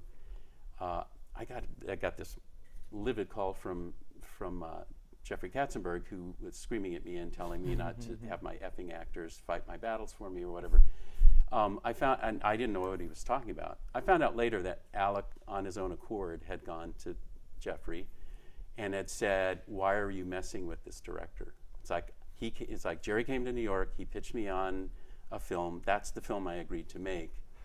Like, I didn't agree to make a film done by a committee of executives at Hollywood Pictures, whatever. So they got into some scrap. I didn't send Alec to do that. Jeffrey thought I did. So anyway, there were a whole bunch of things that went on. I was told by my agency that they're going to recut your movie. It's like, and if they have to just fire you to do it, they will. They won't respect the score that you got. They won't respect anything. They have their committees. So I went through that whole gauntlet, and every time they forced an edit, it got worse and worse, the score. And then they finally, I just said, well, you're welcome to it. Do every single cut. So then they brought in, like, people sat in my room. I went and got coffee, and they did every single edit, and it was the lowest score ever for the whole film. So Eisner came to that screening and just went, oh my God, it's like, it was so much better before. So I said, please, it's like, can I please restore it? And they said, well, I could put it back partway to the way it was, not the whole way. So only like 300 people ever saw the movie I wanted to make. Wow. The movie that came out was a limping version that had gone through terrible scars and then was partly prepared. So it was in the wake of that that they called me in to apologize. And I had heard in the meantime, my editor on that was Michael Jablow, and my assistant director on Crane of Command was Michael Haney. Both of those people wound up working with Arnold Schwarzenegger on a film. And this sounds like a crazy detour, but it kind of figured in. They said that Arnold came to them and said, hey, what is Disney like to work with? They're talking to me, so, and then they said, oh, you should see like what they did to our friend Jerry, and they both had like stories to tell. Right after that, they called me in to apologize to me, and I thought, well, maybe it was because Arnold's like, hey, what about this Jerry guy? So anyway, ripples happened. So anyway, they both told me this happened, and then I had the big apology scene right after that. And sort of in that, but I had a few weeks left on my contract, and they said, in the remaining time, there's a project, and if you do this, like, we'd be happy to like keep you on and have you do another film, and like we'll really make peace. And so I said, well, I really am looking forward to not being here for a while. And they said, well, there's a film called A Goofy Movie, and they can't get the green light, and they need a green light, and you seem to have a way to turn these things around. So if you can get the green light, you can direct the film. And I said, well, I'll get you the green light, but I'm going to find a good director for you. I really need some time away. And my agent was kind of like, are you sure? So then that was my task. I had a few weeks left, and I went and took a look at what was then Your the task state of the getting Goofy it greenlit. Getting a greenlit, Goofy and then- movie greenlit. Yes, that it was not being made. It was like they wanted to make it, but it was not greenlit. What was the main? My main thing is I went in and Gary Kreisel was the executive on it, and Jim Megan and some other people were on board creatively, but they didn't have the green light. And so I was asked to come in and think of how the story would be different and the film would be different, and because of the difference, get a green light. So I didn't just come in to do that. I came in to go, well, what else? What's the Jerry difference? In the what else, it was this. I saw everywhere I looked action set pieces of pranks and pratfalls and stuff happening with Goofy. And when I went in, Gary was saying, we need bigger ones. We need more like the kind of stunts that will fit on the giant screen. And I said, well, I don't agree. I've seen a lot of those, and you can't get much bigger action than I've seen in the, there's been so many great Goofy shorts made that were just insane stunts. Mm-hmm. You can't get bigger than that. If you ask me, I need a reason to sit there for an hour and a half and watch Goofy. Mm-hmm. And to me, I better care about him. Care as a person. I better, in my heart, care about him to sit there for that long. So I took a look at the building blocks of the story, and I said, well, son Max, if Max and Goofy, it really becomes a father-son story and about the struggle of dealing with your dad, and dad trying to be a good dad and messing up, and the son misunderstanding, and like trying to go through the strife and then make peace out of that, where it's that sort of coming of age story and father-son story at the heart of it. And Gary said, I don't trust that. I think we need to do the big action set piece. So he said, I won't continue with you unless you let us also develop the big action set pieces thing. So I said, okay, well, we'll do both, but I swear to God, this is the way.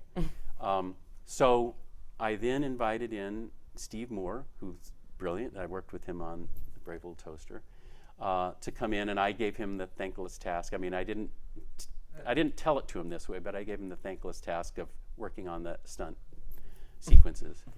And then I called Kevin Lima in and said, I would love for you to work on the heartfelt stuff. And I talked to them, to Kreisel and Megan and the team, and I said, I think for the father-son story, which I hope you'll make, I think Kevin would be cast perfectly. I think he really would get that in a core level. And so they didn't want to commit. Well, we don't know. And I told him about the beautiful work he'd done also on Toaster and other things we'd done together, but they just didn't want to commit. So I said, well, I'll just hire him as a storyboard artist. And it's like, if you don't fall in love with him and want him to direct it, just the storyboard sequence will be done, and you thank him and he leaves. So he finished his job, so he won't know. So you guys, but what I think will happen is you guys will really fall in love with his creative vision, and I think you will find him the correct person. So anyway, Andy Gaskell then was on board to help do concept art.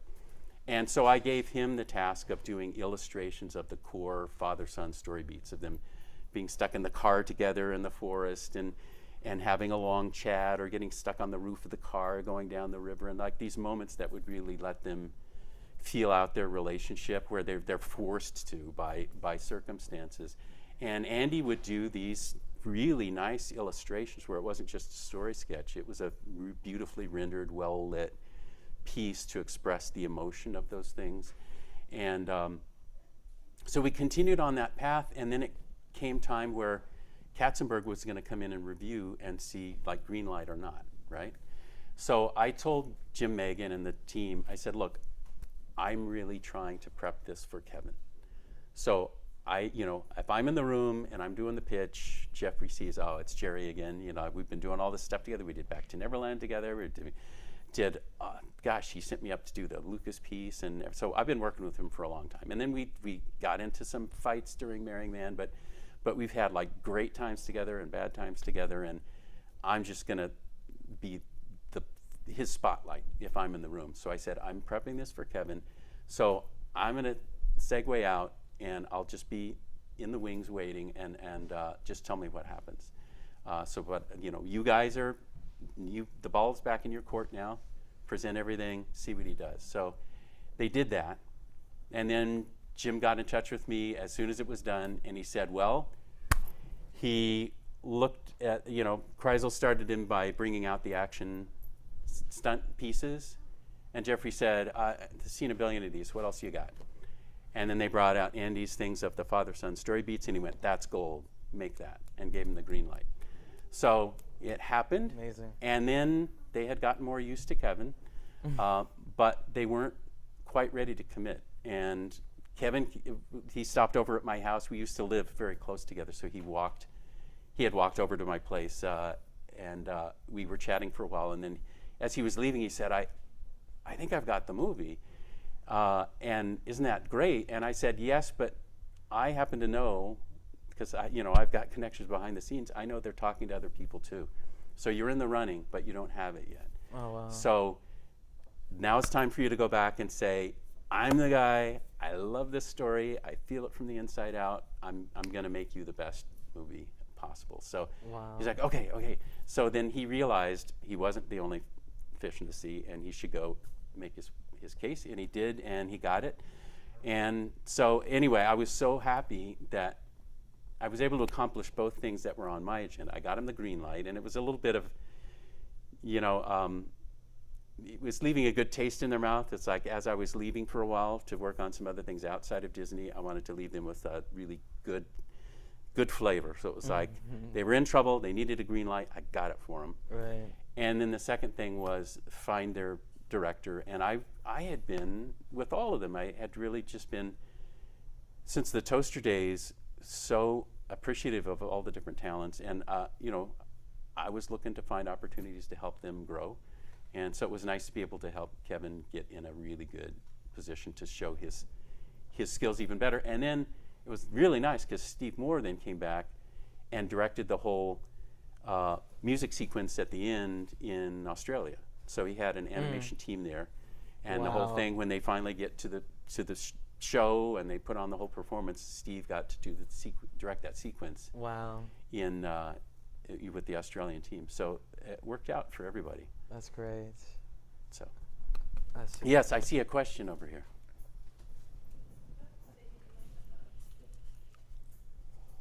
We're getting a question from the audience.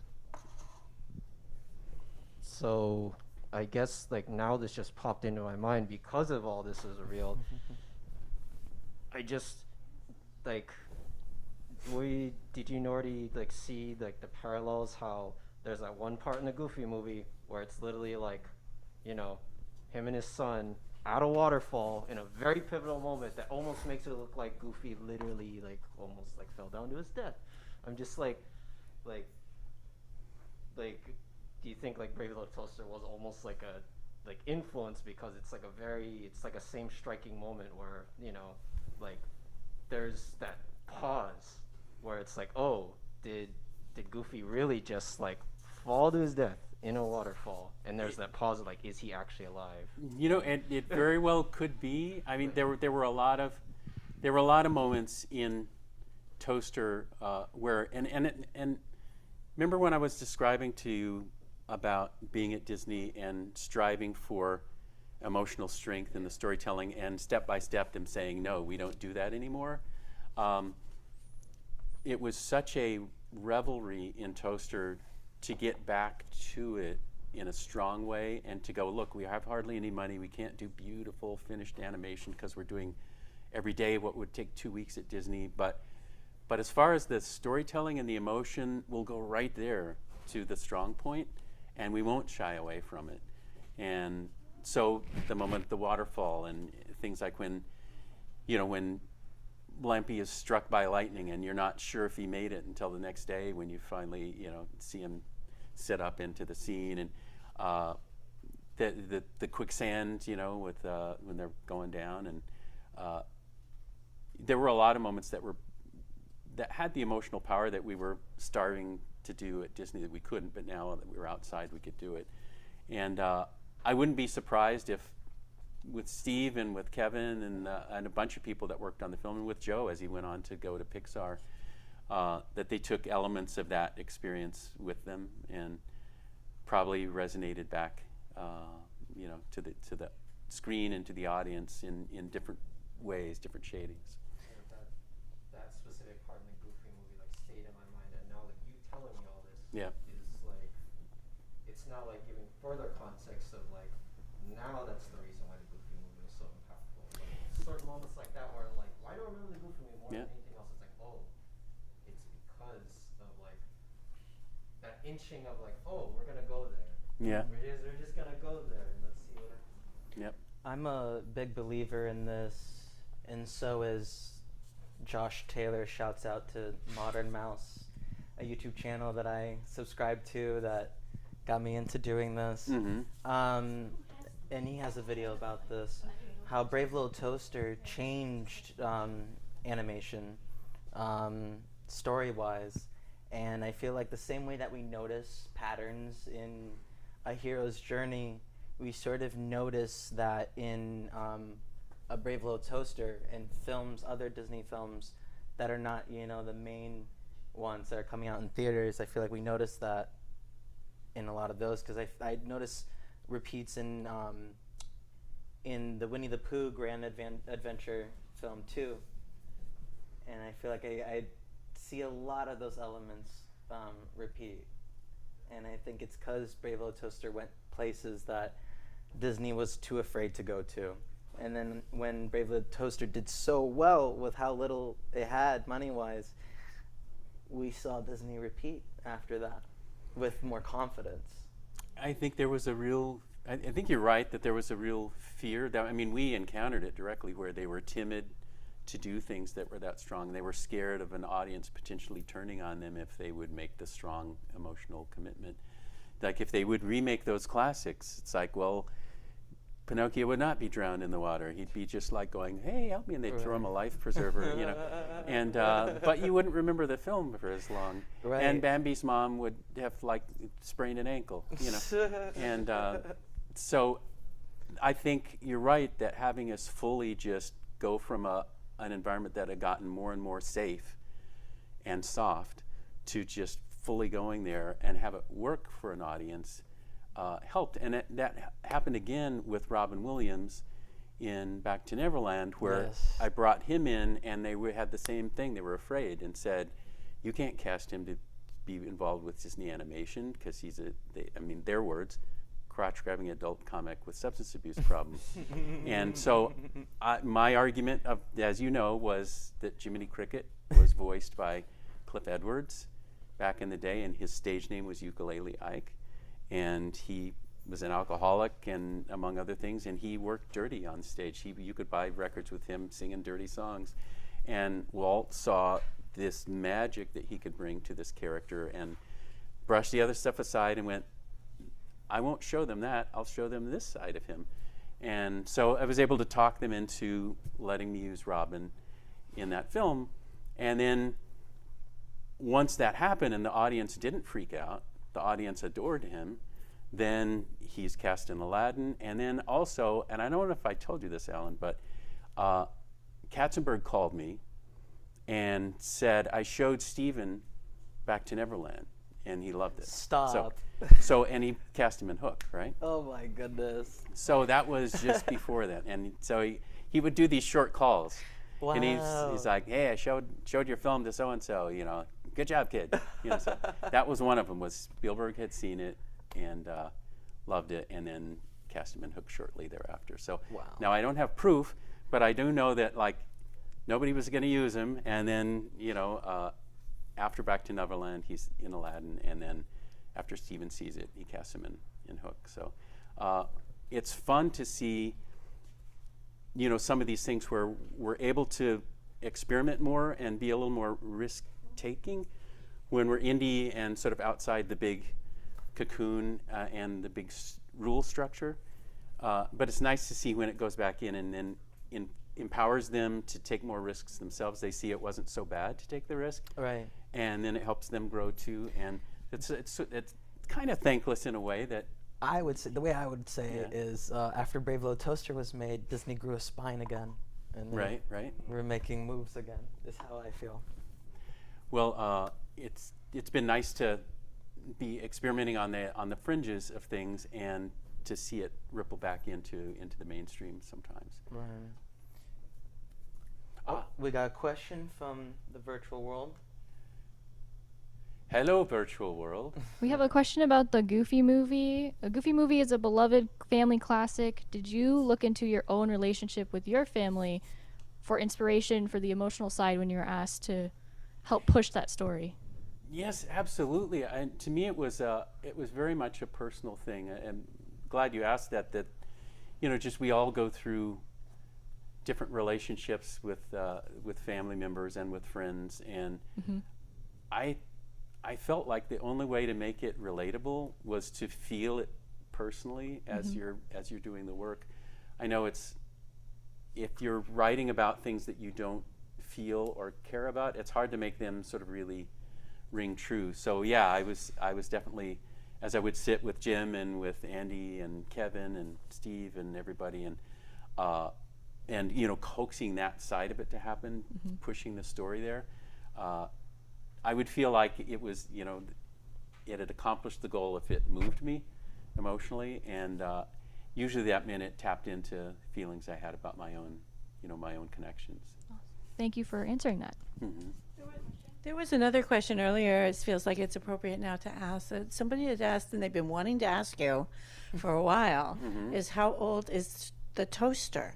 What is the age of the toaster? Gosh, you know, I always pictured it just kind of a Sunbeam classic that's kind of, you're not sure if it's in the, like, built as an homage to something like a 30s or 40s, or actually it's actually from then. I pictured it having been around for quite a while, and then when I do you know, I have put some thought into a potential sequel, and the sequel deals with going back to when some flashbacks to when Rob was a kid, and there were those bonding moments that they talked about, like, you know, the kid was too short. I couldn't help it if the kid was too short to reach my dials. Well, what was that like? And I saw it as a thing that would really connect Rob and his dad, where in college somebody puts a pizza slice in the toaster, like at a party, and they put with everything on it, and it like shorts out, and so, and he's disappointed, and they're like, oh, sorry, Rob. So they go to whatever thing they were going to go to after that, and instead of joining them, he takes everything and lays it out and gets ready to fix the toaster. And so for other things that are there, like if you have a smartphone, you know, things that are like that, they don't get repaired.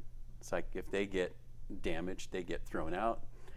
Even if they're not damaged, but a new one comes along, they get thrown out.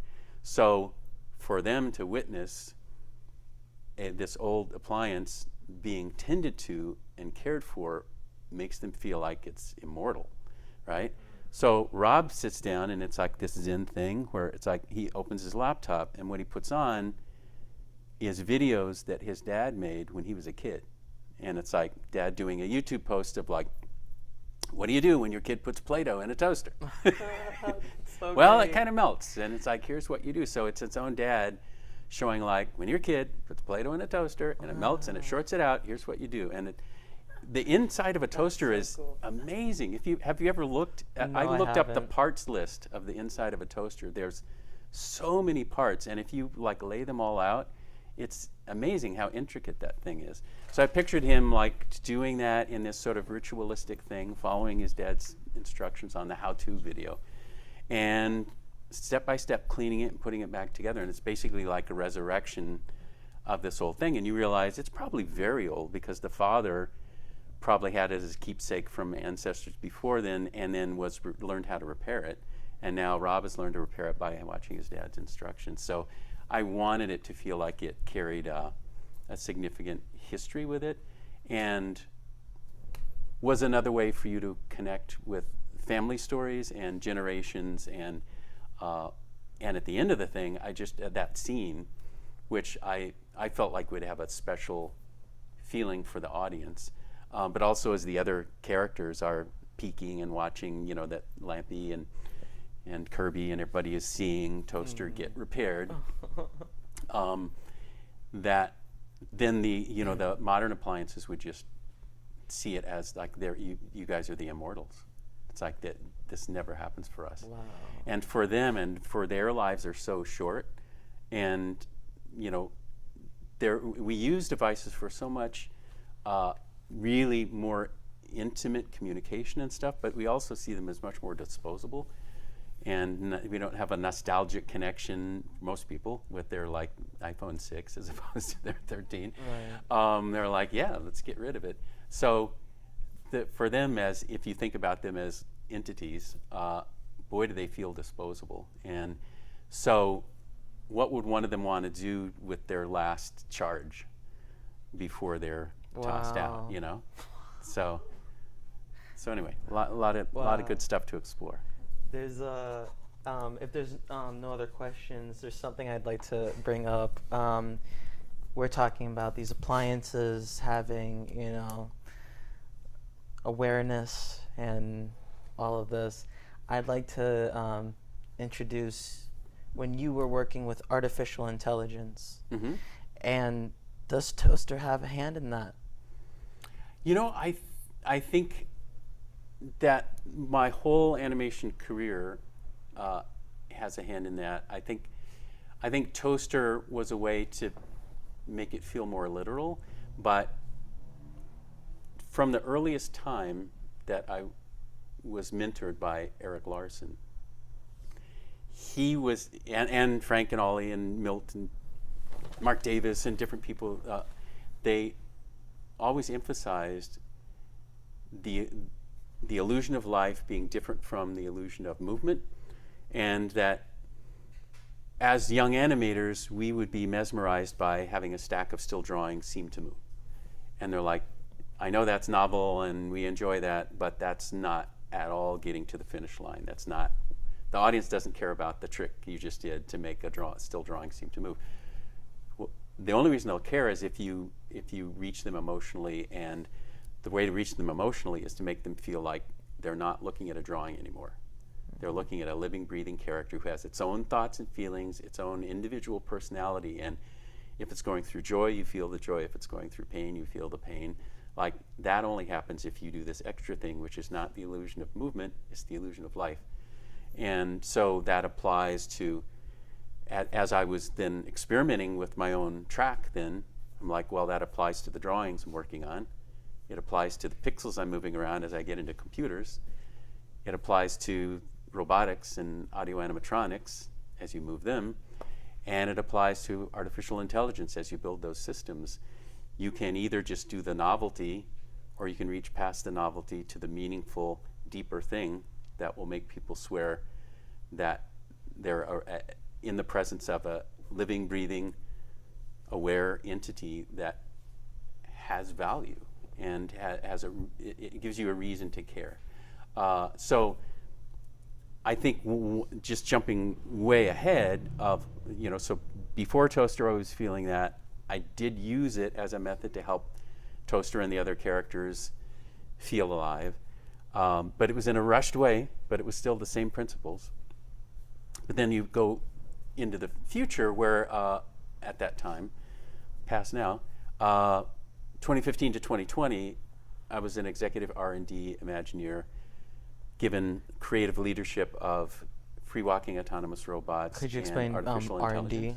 intelligence. Research and development. So at Imagineering, at Disney Imagineering, there is a section that's been there for years. I think it's has shrunk considerably after the pandemic firings, where tens of thousands of people were let go. But it was for many years it was a thriving, teeming thing, where at Imagineering there was a group called R&D, Research and Development, to do very behind-the-scenes experiments with future magic. Like, what could emerging technology give you in terms of wowing people with unforgettable magic, mainly in the theme parks. I started really pushing to have it spill beyond the theme parks back into people's own lives and homes, because shared experience now isn't exclusively like piling in a station wagon and driving to the park with your parents and then running around in the park. The shared experience can be any number of things, including blended reality and AR and VR and et cetera, or going to the park, or if some of you are in the park and some of you are somewhere else, but you're connected, and it can be a much bigger canvas you're playing on. But their primary focus when I went in was, how can we make emerging technologies work in the service of storytelling, character, and Disney magic. So the blessing was they put me in charge of story, character, emotion, and individuality Wow, what a for task. for emerging tech. So that includes robotics and AI that would drive the robotics, and then AI that would propagate out into any other forms, so that you would have a continuity that if you meet Yoda in a VR experience and you sit with him eye to eye, but then you go into the park, and through the miracle of free walking autonomous robots, we've made an absolutely life-size Yoda able to walk up to you and say, Alan, good training you did the other day, and then Recognize continue me. and recognize and pick up where you left off. So you go, it's still Yoda, we still have the relationship. I hung out with him yesterday in VR. I'm hanging out with him today physically in the park, and we're walking through the swamp together. Wow. He's going to train me and help me pull the fighter plane out of the swamp. If I do well enough, he's going to praise me. But then to have that connection continue over years and have a continuity and in augmented reality and blended reality and projections and all that stuff, to just say, can you have a character no longer just be performing so that you have vicarious enjoyment of that by just watching them in their world. You see a window into their world and they're talking to other people. What if you're inside of that world with them and they make eye contact with you and they're talking to you for part of the story? That's a whole different proposition. And the little summaries that we used to get in the park, where you got the full meal in the feature. And that's where you get all the things that you remember for years. And then when you go to the park, you have a few minutes where you just do a little reprise of that, and it reminds you, that's the character, that's like a third of the song that I remember, and it brings back the emotions, and you move on to the next one, and you sort of have a little, it's like the combo plate of 12 films that you love, but you get little flavors along the way.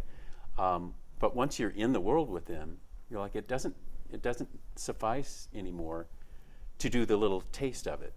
You have to have the full character there, that if you hang out with the character for 2 minutes or 10 minutes or a half hour, it's capable of thoroughly being itself with all its capabilities instead of just like say a few lines that are pre-recorded. It's like listen to you and be with you and understand what your dreams are and be able to make observations about that and maybe pick up on shared experiences. You already bring like 30 encounters with you by the time you step into the park, and so they're picking up right where you left off. So anyway, a much deeper ask for all of that. And so to dive into the front end of that with starting to build systems and dealing with people who have brilliance in different silos of science, and then you'd go, well, why do they have somebody like you there who doesn't have PhDs in any of that science? And it's like, well, it's the years of experience in helping the illusion of life happen. So we're able to, our laboratory has been all the projects we've done where we're able to try things. And it was, the masters that taught us tried things. And I'll take you back to, I just did a presentation for a group. Actually, it was in Vegas. And it was a group having to do with technology and security and everything. And so I took them back to 1935 let me see if I have this here.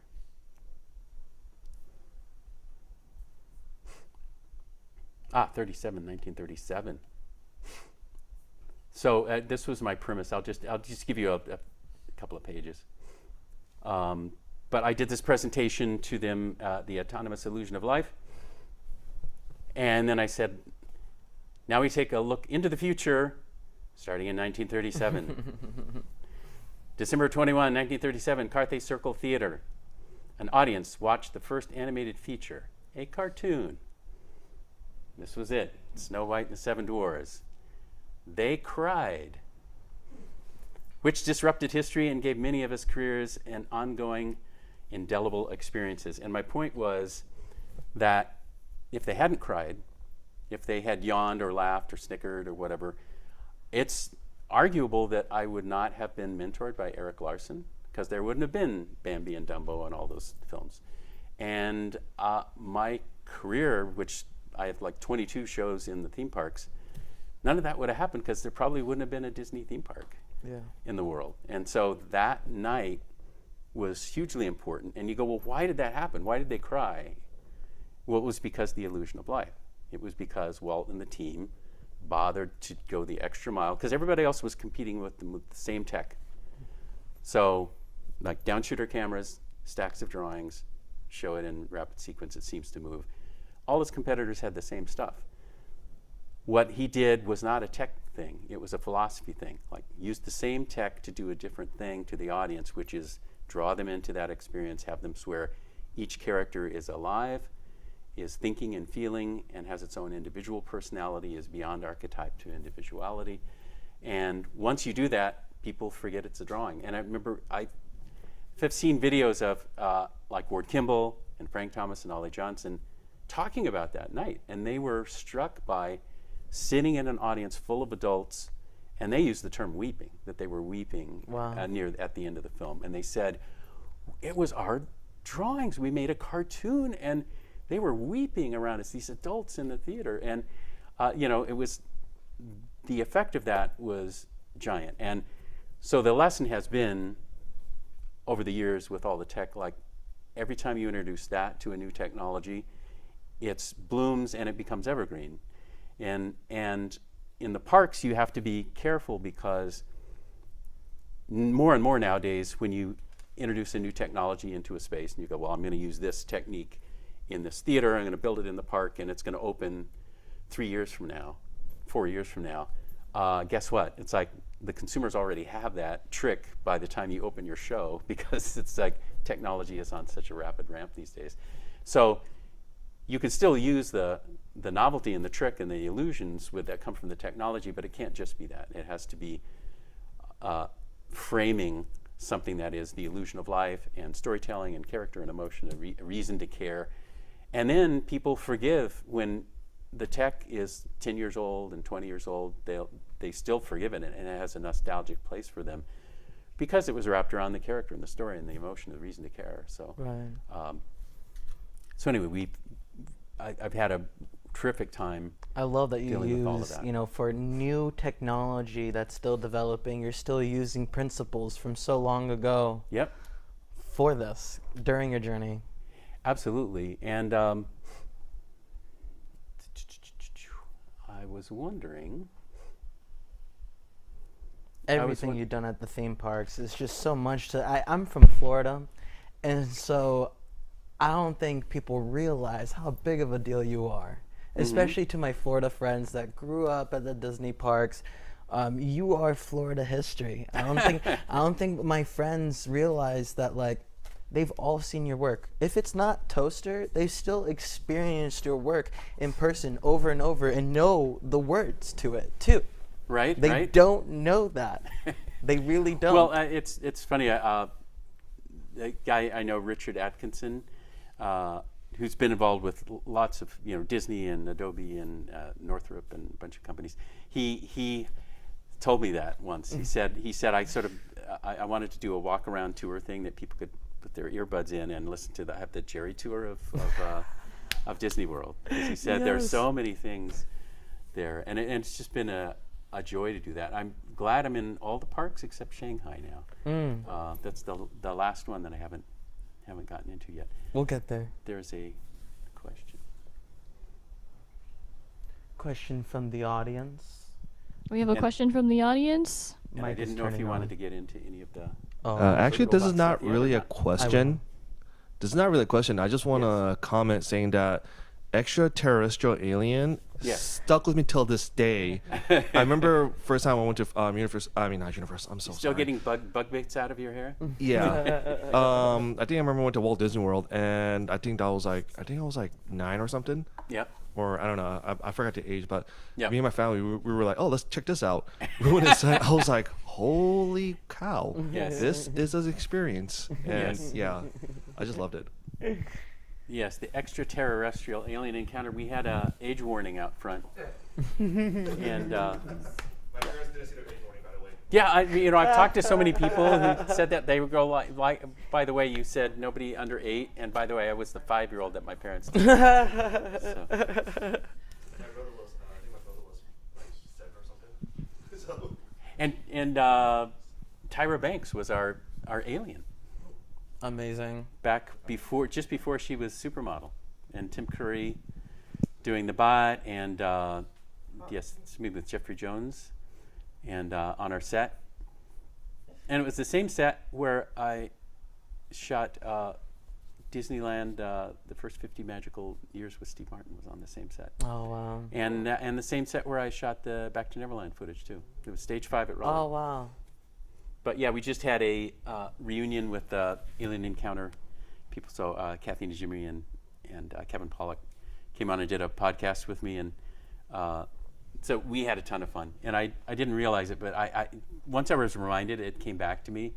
Kathy Najimy had me pull a prank on Kevin Pollak, and I don't know if you've seen him on Marvelous Mrs. Maisel. He plays one of the dads. It's fantastic in it as usual. But he said, Jerry Reese, he goes, you pulled the most traumatic prank on me that's ever been played in my whole career. I swear to God. And so he explained this whole thing that he hated being in the makeup because it took like 4.5 hours in the morning to get in the makeup. Oh no. And I remember him like sort of grousing about it once, and I was trying to get him in a good mood, so I said, I should punch you in your spongy head. And so he's like, laughs.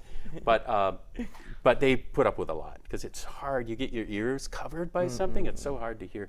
But anyway, he was a trooper, and he did a great job, and it was a very difficult shoot. But once they reminded me that Kathy had come to me, this all came back.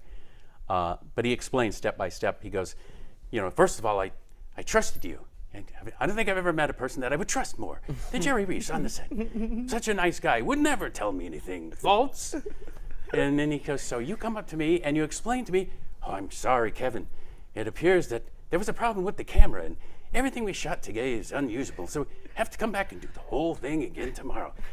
Jerry Reese tells me this, the guy I trust. And then I look over your shoulder and I see Kathy like this shit-eating grin on her face at the door. Like, I gotta kill you. So So he said, to this day, it's the most trauma I felt. I thought I was going to have to do the whole thing again. But anyway, it was quite hilarious.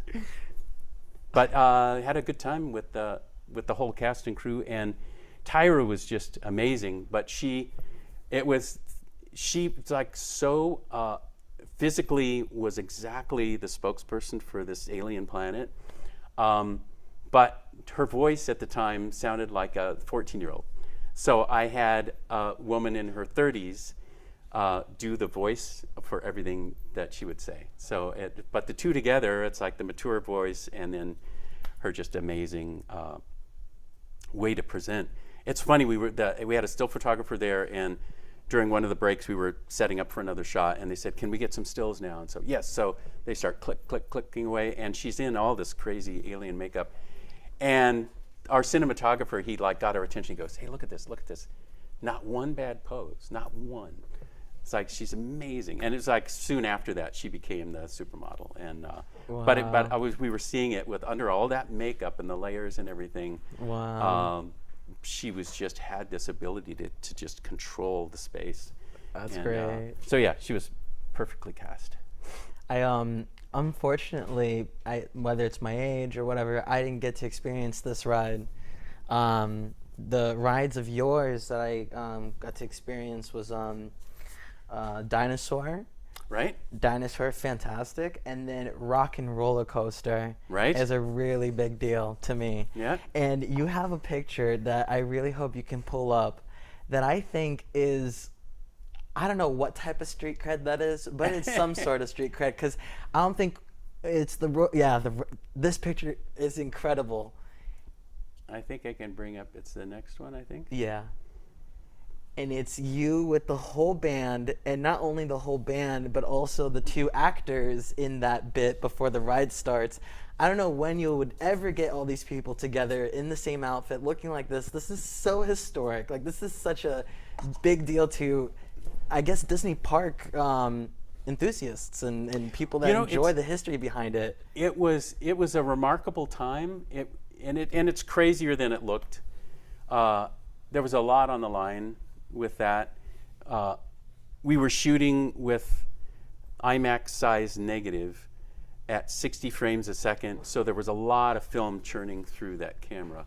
Wow. And while you're shooting that fast, and we were trying to do that to fool your eyes so that you don't feel like you're watching a movie. You feel like you're seeing real flesh and blood people. So we went, if you have motion blur and even have depth of field built in for you, you know you're looking at a movie. So we went, okay, how do we hold depth of field from the foreground all the way to the back of the room, to the back of the alley when they open the door? So you got to pour tons of light on it. And then after you've made it work beautiful for like a normal size film and 24 frames a second, now you kick it up to 60 frames and a giant negative. Now that much light is not anywhere near enough. So you have to pour huge amounts of light into it. And then it became super hot and super unsafe, so we had to do safety contacts for people that were closest to some of the lights to wear. Otherwise, it could damage their eyes. And it was just like the hottest day in Death Valley. It just was so uncomfortable. And as director, you're like, it's my job to get this scene, right? You go, well, you can't use cuts and use best of both of bits from different scenes. It's supposed to be not supposed to be a movie. It's one take. It just all happens at once. So you're like, well, yeah, I'll just call cut and I'll do take two. And they're like, no. If you've filmed for longer than 30 seconds, there's not enough film in the rest of the whole reel for a take two, because you're going 60 frames a second with giant film, and there's only so much you can hold in a magazine. So every roll of film is one take. And if anybody forgets their lines, even in the last 5 seconds, you throw the whole roll of film away. And so, and it's expensive. And they've traveled, and it was the morning after they had performed on the Oscars. So the night before, they'd done Don't Want to Miss a Thing. Were they all sober? Yes. Wow. They were all these rock stars. They were, Aerosmith, in fact, Stephen was like working out on like a treadmill thing when I came in. He was like really ready to go. Wow. And, but they we're troopers about it. And then I go to them and say, okay, we really have to get this, so we all have to find a way to get in our groove. And, you know, so my job was to feel all that tension and shield them from it, but no, like, I can't just do this forever, we have to get it. But my job was how to make them feel comfortable and not panic in that situation. So Right. you're like, you know, what can you say that just it's easy to remember, and like, oh, let's try this, let's rehearse, and you get them in the groove. And Wow. and so you're trying to get them calm was the main thing. And then I have to explain to them, by the way, you're going to hear this loud noise. So the whole time we're shooting, it's going to be loud, and it's because even with a cocoon around the camera to deaden the sound, it's still going to get through because it's a giant camera with giant film, and so it's going to ruin all the sound. But so I'm going to have to come to Boston and re-record every line you say as ADR. But if you relax today and go, well, I don't have to say the line great because I'll just do it in ADR, you know, when he comes out next week, not going to work, because you can't take a lousy performance and then do ADR a great performance into it. It has to be the committed performance now, Right. knowing that you're going to have to redo that in front of a microphone again. So there's a lot going on, and there wasn't an endless stack of film. It's like the producer never told me how many stacks of film, but when I would go through a take, I went, okay, that's one less roll. But eventually I got the take, and we all celebrated, and they never told me. They never pulled back the curtain to go like there was one left or 5 left, I don't know. Right. But also we used so much power that our team had to warn the city that when the grid Wow. would suddenly pulse, it was us. That we did tests, and they saw like this anomaly on the whole grid, even when we did the tests. Wow. So yeah, it was pretty crazy. And I remember calling. I said, they're going to kill us if we don't tell them. I said, if Aerosmith comes to the set and they walk into this blinding hot Death Valley, they're going to kill me. Yeah. So I said, we have to tell them. And they're like, no, not wanting to tell them. I said, no, we have to tell them. So I found somebody that was working with them in wardrobe that was there early, and they were there like a week early. So I said, I want you to come with me onto the set, and I want you to feel what they're going to go through. And they're like, oh, I've been on a set before. And no, come here. So then I said, okay, turn on the lights. And they did. And it was like radiation, just like, and they ran off the set, and they got on their phone. Immediately it was like, holy shit. And so they called ahead. And first thing, when Steven and the guys arrived, they're like, where's the oven, man? You got to take us to the oven, you know? So and that first thing we wanted to do was like feel it. And then they were like, we're going to do this. We're going to tough this out, you know? And then they made shirts for them, like we survived the rock and roller toaster. So they did a toaster with flames coming out of it. Oh, that's so funny. And then I went and recorded with them in Boston, and they were great. It's like their drummer, it's the cutest thing. He would fidget and make noise in front of the microphone, and so we had to find a way to calm him down. So he finally found this fidget thing where you just take a big paper clip and unfold it and use it like almost like little bicycle pedals. Aw. And then that kept him from banging anything and making noise. And so he recorded all his ADR doing that. And Steven told me at the end of that, he said, look, if this isn't right, if you get back and you put it on the ADR and it still is not right, we'll do it again. He goes, whatever it takes. He goes, this has got to be there forever. We want to do this right. We don't want to cheap out on it. So like, just as long as you need us, we're there. So it was very cool. And I'm glad to see they're doing a tour now. They're doing a tour? They are. They're doing Aerosmith like was my first concert. I was like, I think 12, and my dad took me, or 10. So very early age. Man, I listened to their music. I loved it, and I had no idea I would ever be directing them. It's so It cool. just 'cause was crazy. You feel like you're in the room with them. You're feeling them being themselves, which is great. And we have a question. So, for those of us that are younger, can you explain Rock and Roller Coaster? And if you have some footage or non-Floridian people, love to know more about what Rock and Roller Coaster is. Yeah, it is a show. I don't have footage, but I have a picture here of the outside of the venue that shows the big Stratocaster.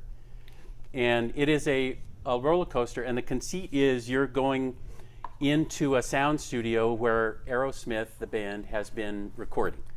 And so you go in and you look through the double glass, which is what you're used to seeing in a recording studio, and then in the middle room there's instruments laid out, there's drums and guitars and everything, and microphones.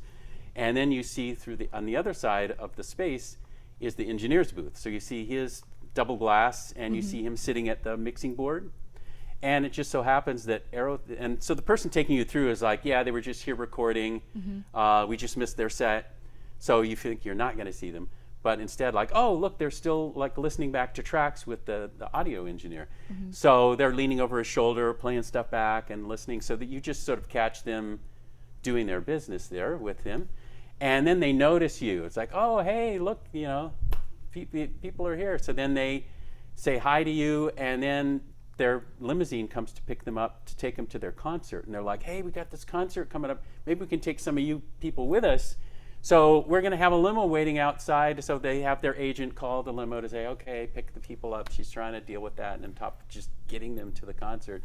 So they promise there's going to be a limo for you. They take off to go to the show, and you go out and get in your roller coaster, which is styled to look like a stretch limo. Nice. And when you take off, it's like one of those nice, just start from 0 to 60 in 3 seconds, where it's just on a flat space. And then it does somersaults and spirals and everything, and you are listening to Aerosmith music the whole time. So they'll have like going down when you like plummet down, and they wrote it a bunch of times. Stephen and the guys wrote it again and again to try to pick songs that would go to different parts of the experience. So yeah, they came out before we even filmed. They just like wrote it to try to So cool. get a feel for it. And then when you finish the ride, instead of it just being over, we had a little flavor to leave at the end. Like the limousine's job was to get you to the concert.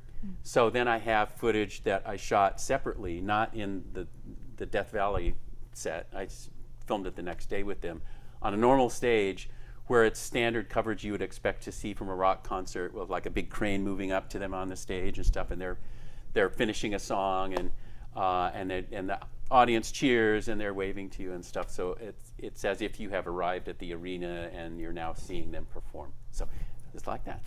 Awesome. Thank you so much. Sure. You know, I have a story. My grandma came to visit on my dad's side, and my mom was like, oh, this ride is like, there's nice lights, there's Aerosmith music, and it takes you through like a nice journey, and almost killed my mother-in-law. I mean, her mother-in-law. Taking her on that ride thinking it was going to be something smooth. She had no idea it was going to be like that.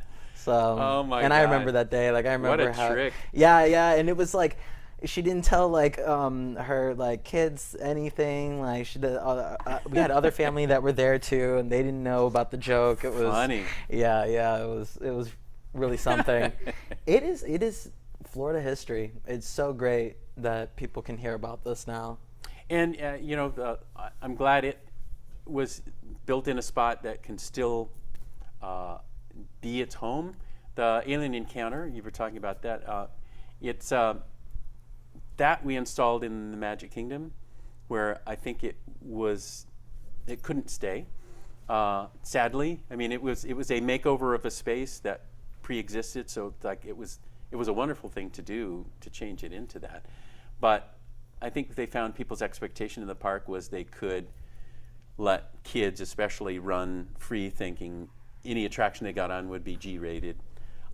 This one was age warning because of how frightening it was. Yes. And it was done with comedic intent. I mean, everybody I hired were comics. And so we were hearkening back to the days of the Tingle Theater, where they would put like to shock you when you're sitting in the theater watching with 3D glasses, and then have something come at you and go zzz on your seat, you know. And so we were hearkening back to those days, and so we were having fun with it, but we knew it was really scary for kids. So we didn't want little kids to come in and cry and during it. But there's places like in it used to be called Disney MGM Studios, I guess I don't know what it's called now. Hollywood Studios. Hollywood Studios. It's MGM to me you know, they still. have Tower of Terror is there and stuff, and that isn't for little kids either. But people expect that in that park. Yes. In the Magic Kingdom, they expect everything is like Small World. Right. Maybe Pirates of the Caribbean. But I think it was just a misstep that we put something that scary in the Magic Kingdom. Now, I felt like, well, they had made the executive decision. It was just my job to give you an unforgettable experience. So I felt like I did my part. But I think if we had built it in the Hollywood studio next to Tower of Terror, I think it would still be playing. There's so many people that have gotten in touch with me that some of them only got to know it because of other people's home videos that were posted on YouTube. Yeah. And so there are fans of that and of something like Cranium Command that have formed just around watching other people's videos. And it'd be great to be able to have some virtual experience of that where people could Yes. put that on would be VR cool. and to step back in those iconic rides. That would be an interesting project. That would be. I Roll back time. I'm unfortunately one of those kids that I didn't grow up with that ride. I grew up with the Lilo and Stitch ride. I was also a huge fan of Lilo and Stitch, so I'm one of those lamos. I never saw that version of it. I just I moved along. It was like, oh damn, they're taking out Spinlock and Femus. I had so much fun coming up with those names. It was just one night. I was like, oh, I have to name them something weird. And I was thinking of a bicycle lock that you spin, and I went, well, Spinlock. And it's just the bone, Femus. It's like a femur bone, and it stuck. We have a question? We're coming up on 1:30. Do you guys want to take a break again? Yes, I would actually. You have 4 minutes. What was that? 4 minutes until 1:30. Okay, cool. Yeah, dinosaur. What a cool ride. Yeah. Did you want to save I was more artificial intelligence for after the break, or did you want to? Yeah, we could do that. I mean, show the video. I could just give you a. Jerry doing I'll just artificial do intelligence work. I'll just do a teaser for that. For sure. But I'll just tiptoe into this. This was actually BB, behavior bot, and he was a quadruped, and he really did run on sensors. So we would stop doing remote control for him and let him get around on his own. Right now, you're pointing at where to look. Did you just tell him where to look? in this one, right now he's just following me and looking at the crowd. Because before it looked like you pointed, telling him where to look. Yeah, I think that was an accident. Oh, okay. That was a really cool accident. But here in this room, everything was for real. So when I presented here, he did follow me, and we made a rule that we had it behave like a dog. So it would not approach you unless you bent over and did the offer your hand, and then it would come up and sniff your hand. And we had directional listening, so I would hand people squeak toys, and I would go squeak, squeak, and it would look at mine, and they would do squeak, squeak, and it would look at them. So it proved that it had directional hearing. Right. And this is real. Nobody's puppeteering this. Look at this. It had sensors in it. So then it leans in and would make happy sounds. Wow. And then he scratches. Oh, it loved that. Wow. And then, oh, it loved that. So it really developed a personality where it was running on its own. And I could say things to it. It would recognize language. It would also be super aware of the room and who was in it, how many people were in it, what their gestures were and stuff. So that was fun. And then Therapy dogs that don't die. Yes. But I did play a gag in the room along with all the stuff that was real. We needed a little comedy relief, so I had somebody say squirrel, which made him freak out. We had programmed that if somebody says squirrel, it'll freak him out. So he really did do that. But I added the little touch of palming some little batteries. So when I would comfort him, I would let them drop as if he had accidentally dropped batteries on hearing the word squirrel. And I'd have to get out my doggy bag and clean him up. So, but he was a wonderful little guy, and he was a predecessor to, and I wish I could show you the whole thing, but it's a confidential longer presentation. But there was all kinds of capabilities that he had, and it really proved out sensors working in the space to have robots aware of their world and respond to it. And we could make rules like how it would respond to somebody approaching slowly or approaching quickly. You can give it instructions for is it a brave creature, so it, like, if you start coming for it quickly, will it come to meet you? Or it will just shy away from you? Like, what is its MO? And so you play with that kind of stuff. And then they announced the Kiwi project, so that was nice that I could actually share some of this stuff publicly as soon as they let the cat out of the bag. But I was creative lead on that for a couple of years as well. But anyway, after the break, if you want, we could delve a little bit more into I'm about AI it. and robotics and all that good stuff. Jerry Rees, the master of illusion of life. When we come back, we'll take a break right now. Alrighty.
quickly. Grab me an aspirin. I've got some news for you to read. I don't care. Welcome back, everyone. Thanks for signing in. Thanks for checking this out and joining the conversation. So I'm with Jerry Rees. We're continuing our conversation. We were talking about artificial intelligence, your work on it. You worked with artificial intelligence on a Marvel experience at the Disney parks. Well, it has had ripples effect out into different areas. Marvel and Star Wars. The autonomous droid, the communications droid on the Galactic Star Cruiser. Oh, we got a little sound thing going on. We want to make sure everyone hears. So Testing chicka, 1, chicka, 2. one, Okay. chicka, 2, 3, 4. Awesome. So starting like rewind. The work in AI spread different places. So it went out to potentially into Marvel with Baby Groot being the first incarnation of the free walking autonomous bot. They decided that Baby Groot would be the first skin to give it and personality to give it. We had contemplated Yoda as another potential character, and I'm still rooting for him in the future. I think they've done something with Judy Hopps now as well, but also the AI work spilled out into the Galactic Star Cruiser adventure, where you stay for a couple nights in the hotel, and it's a beautiful illusion that you are in space on the Galactic Star Cruiser, and you look out through the windows, and every one of the windows has a view into space that does map. So if you're looking at a planet, somebody elsewhere can't see it out the other side. They have to come over to your side of the ship and look out to see the same planet you're gazing at.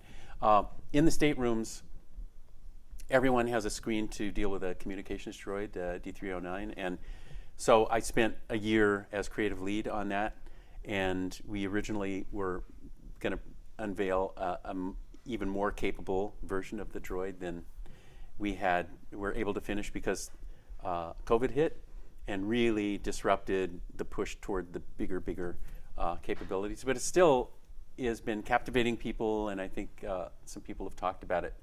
It's sort of hard to say goodbye to the droid when they leave, and a lot of people have assumed it's being puppeteered, and it's not. It actually is early AI, and has a personality and approach.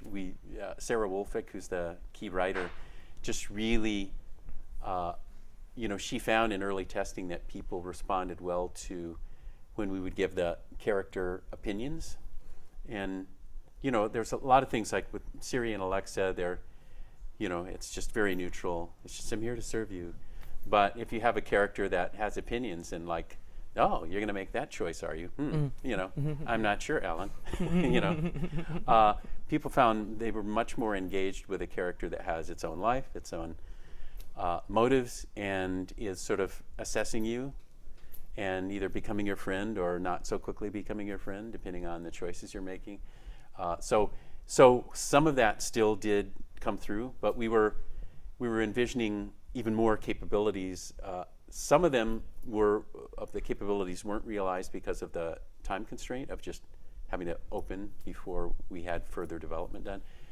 A few things were prevented because of rules, for legal rules. So facial recognition, like an archive of memory with you, like seeing your gestures, things like that were considered by legal to be a no-no at the beginning. Now, eventually all of that stuff is going to become commonplace, but and I'm so anxious for that day to happen, because I would love for the character to see you, and you've come back, and if you say, oh, I was saber training today, and it sees you and goes, oh, impressive, and it's like it saw you do the gesture and mimics it back to you. So that would be like a motion capture thing, but buffered and sort of scaled according to its character. Like if Yoda did that, a kid might come up and do like a big one, but Yoda wouldn't do that. He'd do like the little bitty one. Impressive.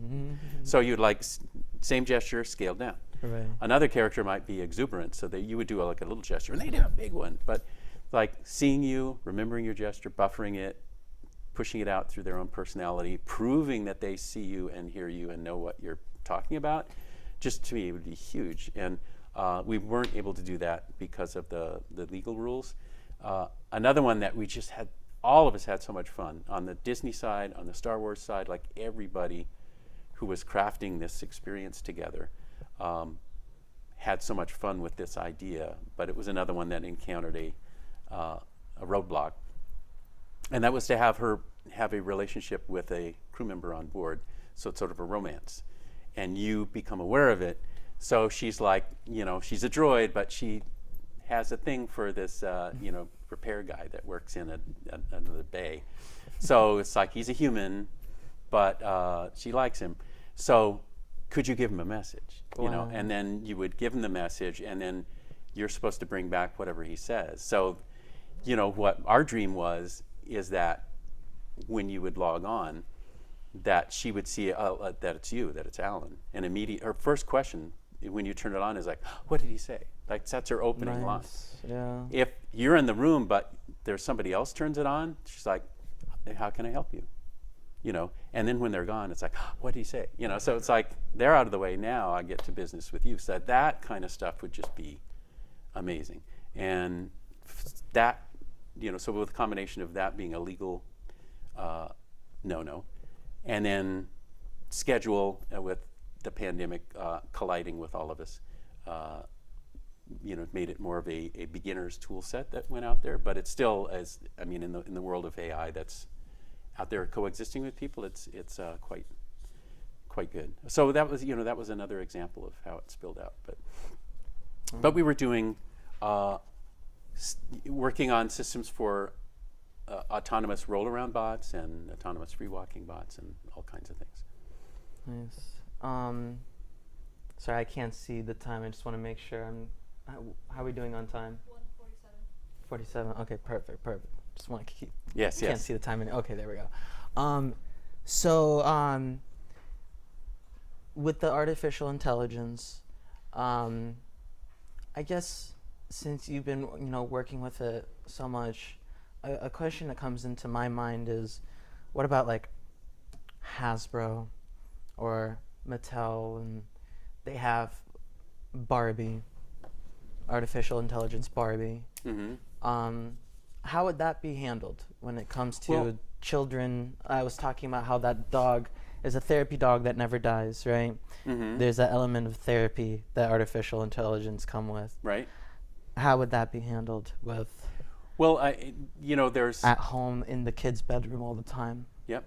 Well, there has to be a lot of work done with realizing a number of things. One is that serious things will be talked about as soon as you have an AI companion.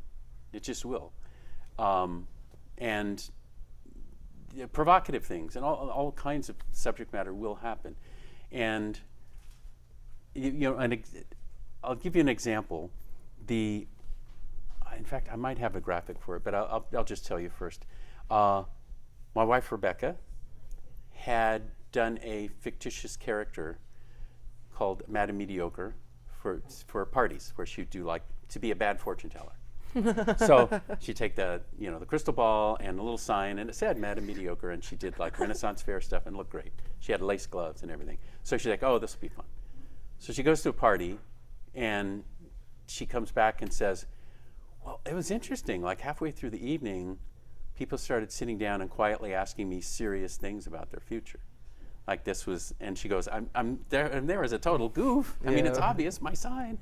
But she goes, yeah, there were some people that really seriously wanted to know things. And so she goes, wow, that's weird. And it's like, well, maybe it's like somebody had a drink or whatever. I don't know.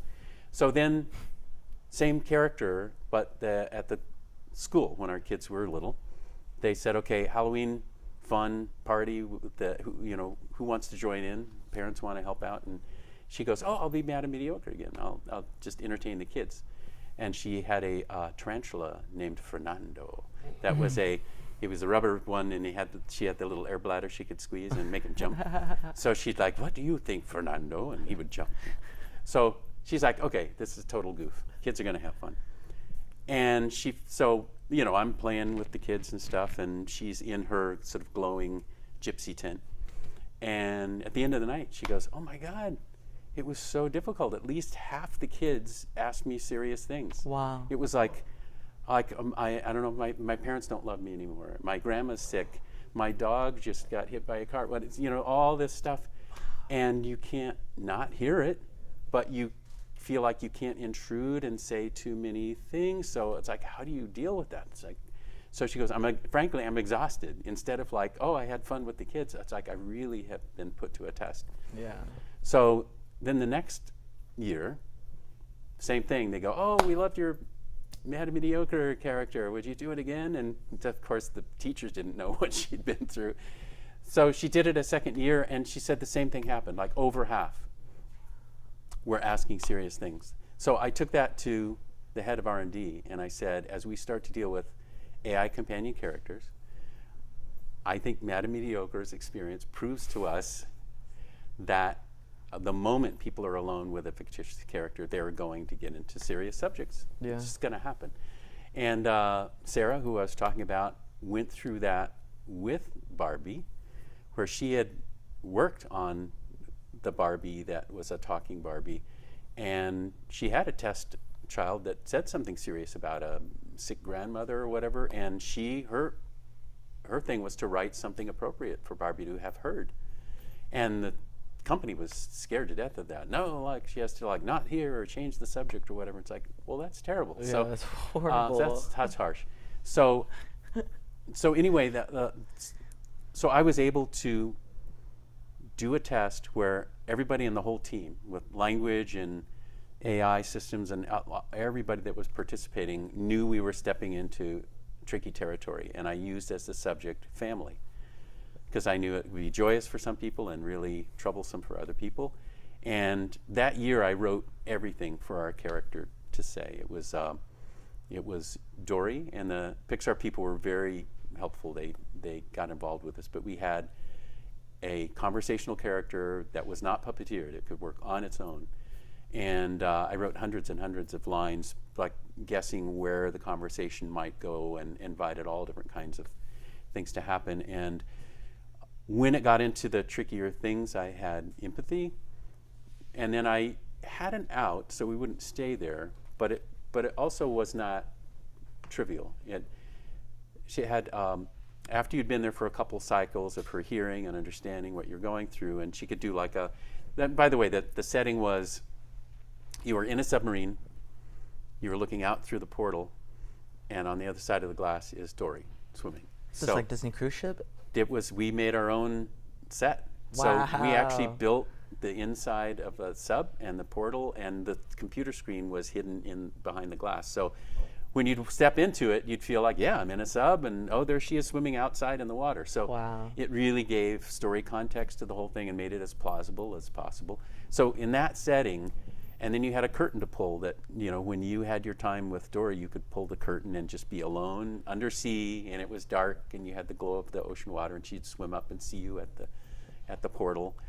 And so she's talking to you, and as you get into a more empathy path, I then would let that run for a couple cycles, and then have other fish swim by and go, "Hey, Dory, you know, meet you at Nemo's party," you know. So then they remind her about the party coming up. So it does get her attention, but she does one last thing to hear you, where she goes, "They're not even related to me, but they're family." You know, like sometimes you just have to find your family where you can, or you know, it's like that sort of thing. Right. So, and then she'd move on to oh, and then she would point into the room with you and go, "Those shells are so pretty. You could find one for me to take to Nemo."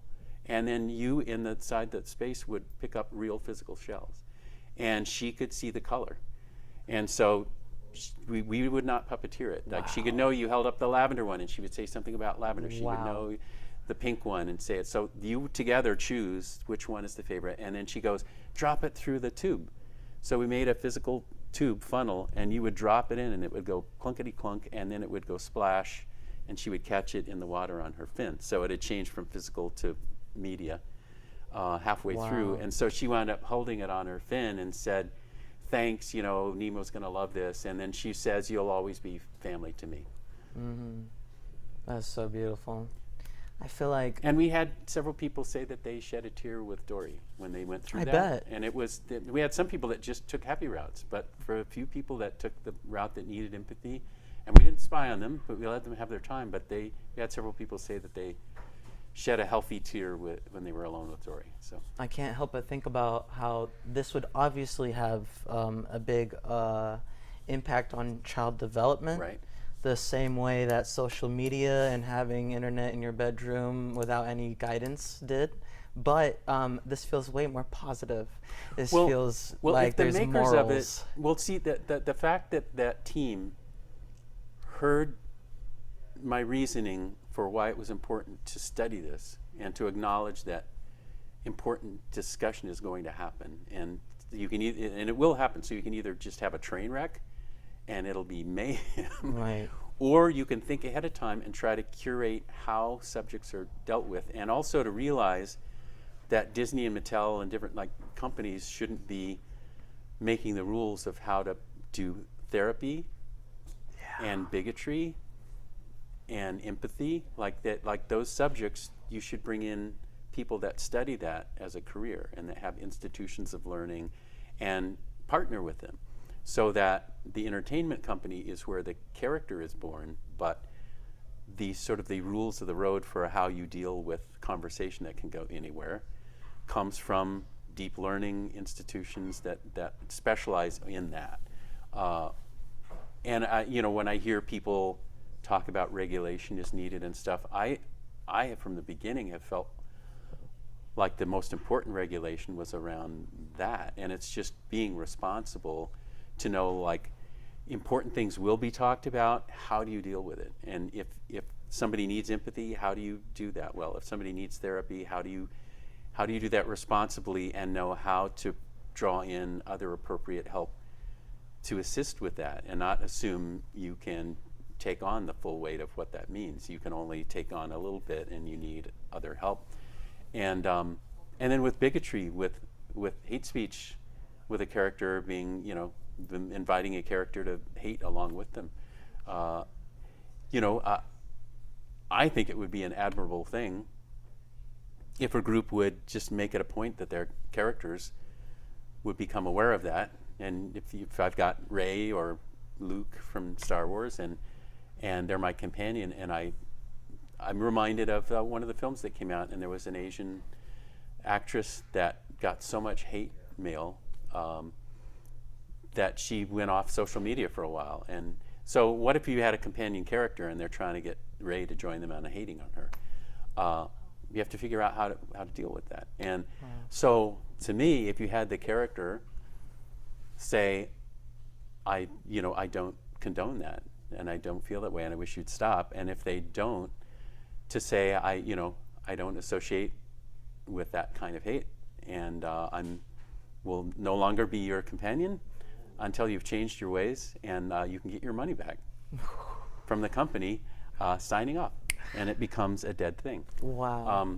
I think people should be bold enough to do that, and to have their company say, instead of going, well, let it participate, they're like, no, it's just draw a line in the sand and have the characters try, and if it can't get through and it still continues, it's like, fine, you can get somebody else's toy, but it's like or companion or whatever.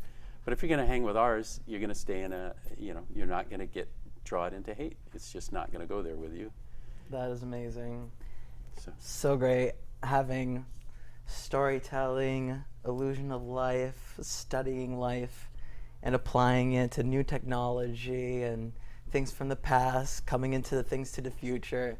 I've loved this conversation that I've had with you, Jerry. Oh, thanks, Alan. And I had this interview with you over Zoom and posted it on YouTube. Not this one specific, but a different one about Brave Little Toaster. And it came out a year ago. I think this month, actually, a year ago. Right. And so it's so Alan's cool Archive. being able to do it. Yeah, Alan's Archives, and I'm so glad I'm doing this live with you now. Yeah. Thank you so much to introducing me to the studio. and I actually brought a copy of Brave Little Toaster for you to Oh, sign. wow. I was trying to play it cool and not have you sign it when I first met you in person, but I felt like this would be the perfect time to do it. Right. Cool, So, cool. sir, thank you so much for everything you contributed to storytelling Absolutely. and just my childhood and Thank now, you, Alan. of course. Thank you so much, Jerry. Cool. All right. Well, and thanks for everyone for tuning in. Is it Thank okay if I you. sign on oh, it's silver. Good. So I can do Oh that yeah, here. you can sign wherever. Cool. Yay. Okay. Appreciate it, Jerry. Here's my squiggle. Thank you so much. Jerry Alrighty. signed it. We're going to be signing off. Thank you, everyone, for coming. You're fantastic. So long. Thanks, Alan. Of course. Thank you. That was awesome. Dream come true. That was awesome. Thank you.